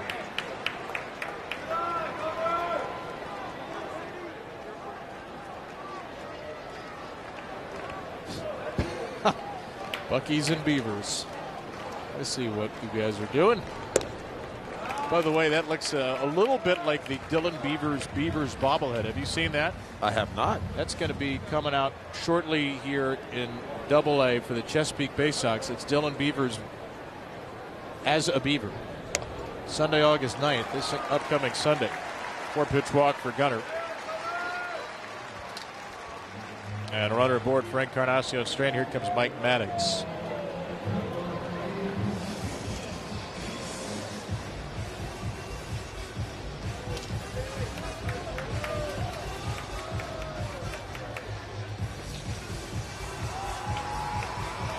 Don't forget to score big on authentic gear at MLBshop.com. From official jerseys and memorabilia to hats and hoodies, though probably not Bucky's hoodies. We've got the season covered. Visit MLBshop.com/Orioles, the official source for your Baltimore Orioles gear. Kristen Encarnacion Serena has the hardest hit ball of his season today. He's walloped 2 balls to left, but he is 0 for 3. Blaze Alexander hoping to be back by the end of the month, chatting with Tyler O'Neill after O'Neill's pinch hit home run. I was talking to Blaze the other day. He's like, I'm ready to go. I said, dude, you're not ready yet. He said, no, but it feels good. Oh, Blaze. He wants to get out there so bad. They want him back very badly. They really do. What a season he's been having. 312, 807 OPS. Yeah. And I'm excited potentially to see Helsley come back maybe in September, and maybe even Felix Bautista come back too. That would be exciting. Yeah, Felix threw his first live BP today, which after the labrum and rotator cuff issues, we just didn't know if we'd get to this spot from a year ago. So the fact that he's made it so far this far is encouraging. We'll see, but there's a chance. There's still exciting stuff. I mean, there is still stuff to look forward to on what's been an emotional and sad last couple of days for Orioles fans. And again, you can be sad and you can also look forward to certain things. I know that seems like a contradiction, but a lot of people are sad about Adley Rutschman leaving, as we said, rightfully so. It is a sad day. There are still plenty of things to look forward to for this team. If you need a day, a week, time to get through your feelings, get through them. We understand. We're feeling it too. But it would be great to see Bautista back here. Blaze Alexander, Ryan Helsley, Samuel Basayo all on the comeback trail. And you root for these guys, man. You root for the guys that are here who have played their tails off all year. 2-2, Henderson running. He'll come back. It's hard not to root for this bunch. It really is. Bunch of good guys. We're in the clubhouse every day talking to these guys, and I mean, there is a ton, most every one of those guys, good guys, man. And you feel for them, because I mean, look, Rutschman leaves, and a lot of those guys came up with Rutsch in the minor leagues, came up through the system. Swing and a miss by CES.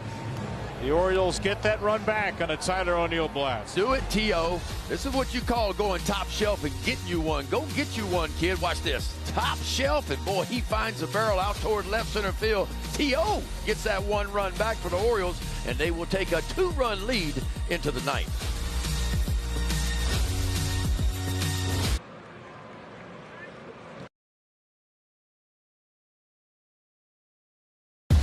Tonight's Supermo Camp presented by Hyundai, the Hyundai Getaway Sales Event. Deals so right it almost feels wrong. Only at your local Hyundai dealer.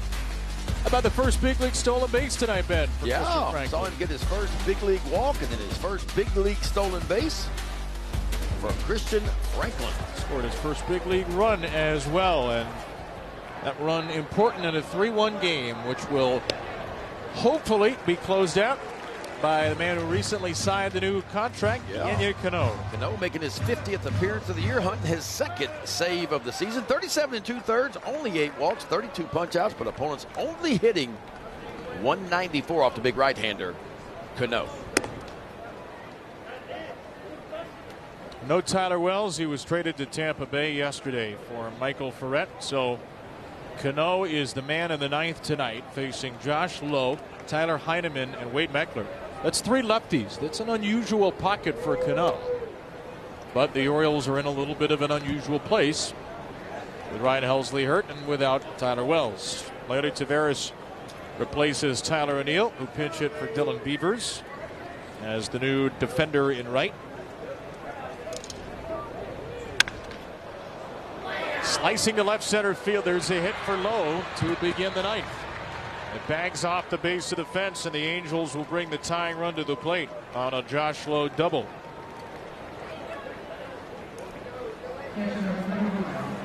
5th double of the season for Lowe. So the pinch hitting for him, 2 for 2 off the bench, a single, and now this double to the backside of the field. Oh, it's never easy, is it? It certainly hadn't been for the Orioles this year.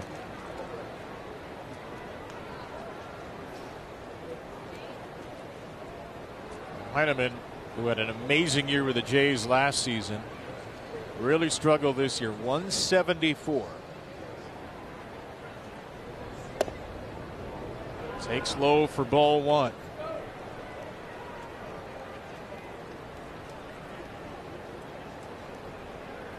Yennier Cano is looking for his 17th career save and just his 2nd of the year.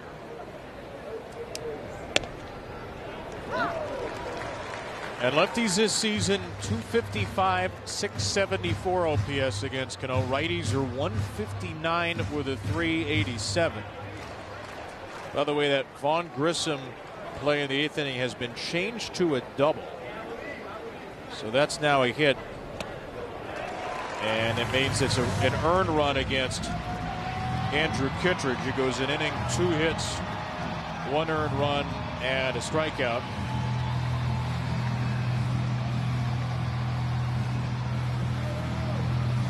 Kittredge had not allowed an earned run in 15 straight. He's now allowed an earned run in 2 straight. The Orioles got it back. And Cano's trying to uphold this advantage. His 1-2. Sails up and away to Tyler Heineman.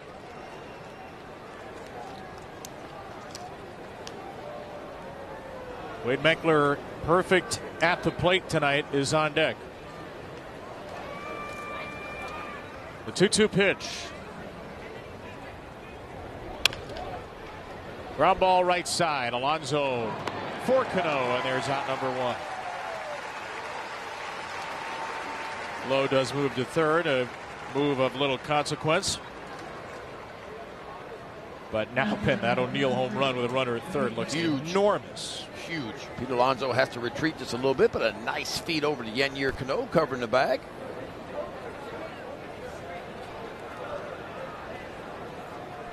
Meckler's had a really nice year. 295 into the night, now at 305, OPS 799. Strike 1 called on a splitter. That may have been worthy of one of the Angels' 2 challenges.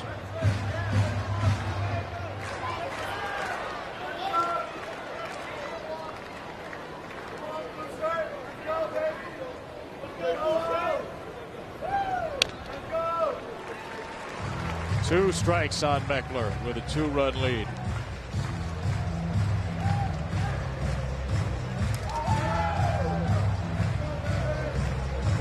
O'Neill home run, not the game winner, but right now it could potentially be the game saver. Still work to do. Here's the 0-2.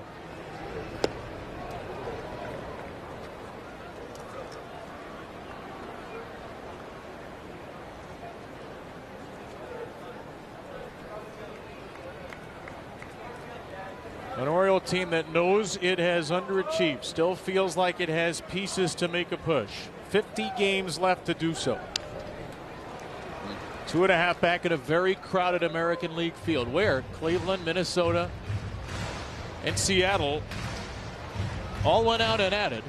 The Rangers didn't do a whole lot. The Tigers, obviously, who are tied with the Orioles, trade Tarek Skubal to LA and Casey Mize to San Diego. The Blue Jays are still lingering, 4 back of the wild card.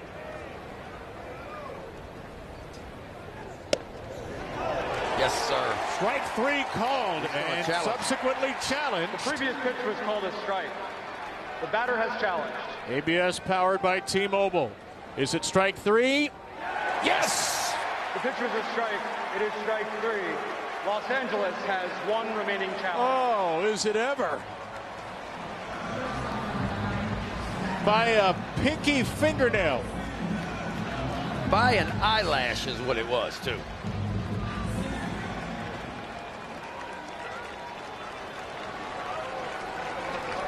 Now it's Neto, who very nearly hit a 3-run homer in the 7th. Leads his team with 19 home runs, does Neto, too. Out of that leadoff spot. That's strike one.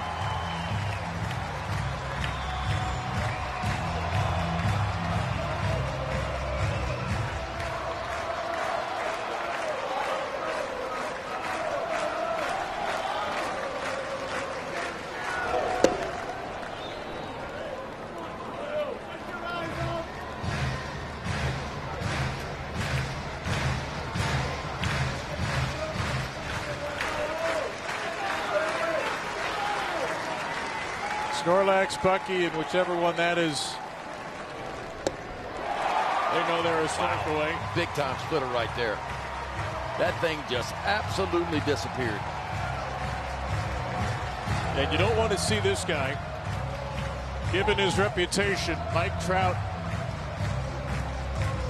The go-ahead run on deck could be stranded to end the game. 1-2. One strike away from victory. Out and out for ball two.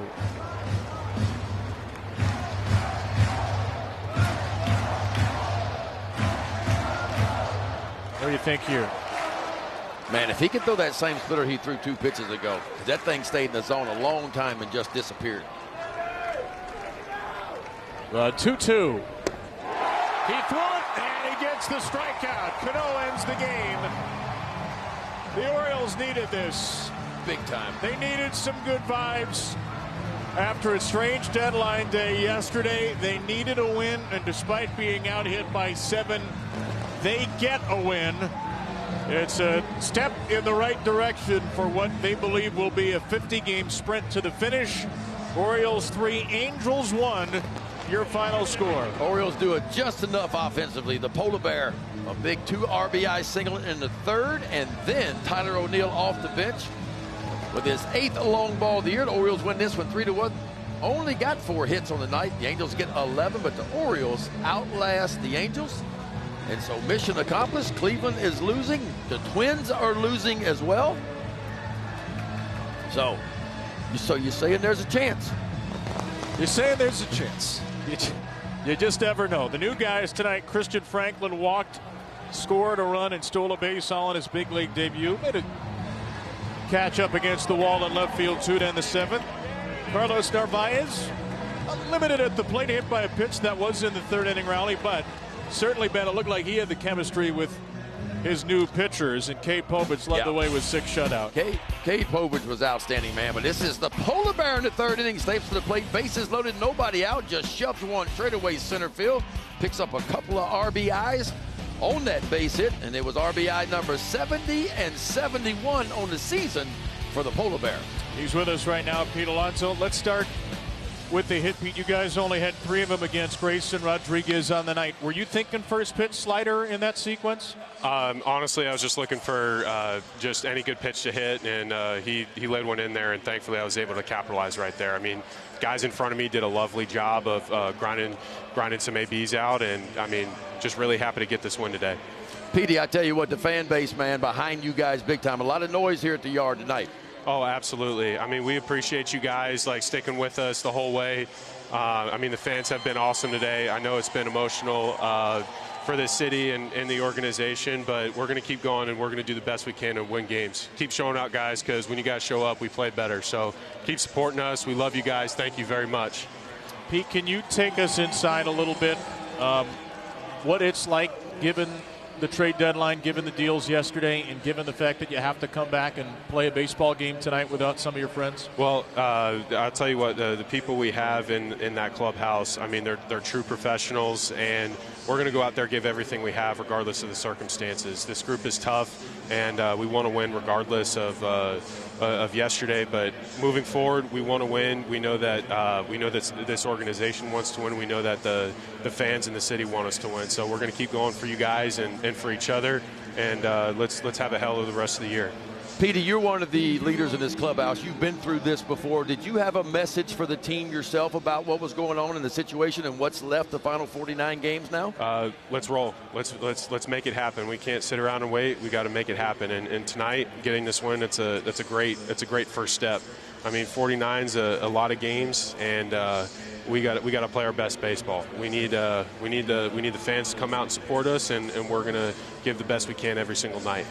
Hey, Pete, thanks for joining us. Thanks for making it happen tonight. Thank you, guys. Go Congrats. God, go O's. Thank you, guys. All right, buddy. Well, that's one for the Orioles, and they start this 50-game sprint with a victory. Guardians are going to the ninth down 6-2 to Pete's old team, the Mets. So maybe, just maybe, the Orioles will be a game and a half back tomorrow with 2 to go against the Angels.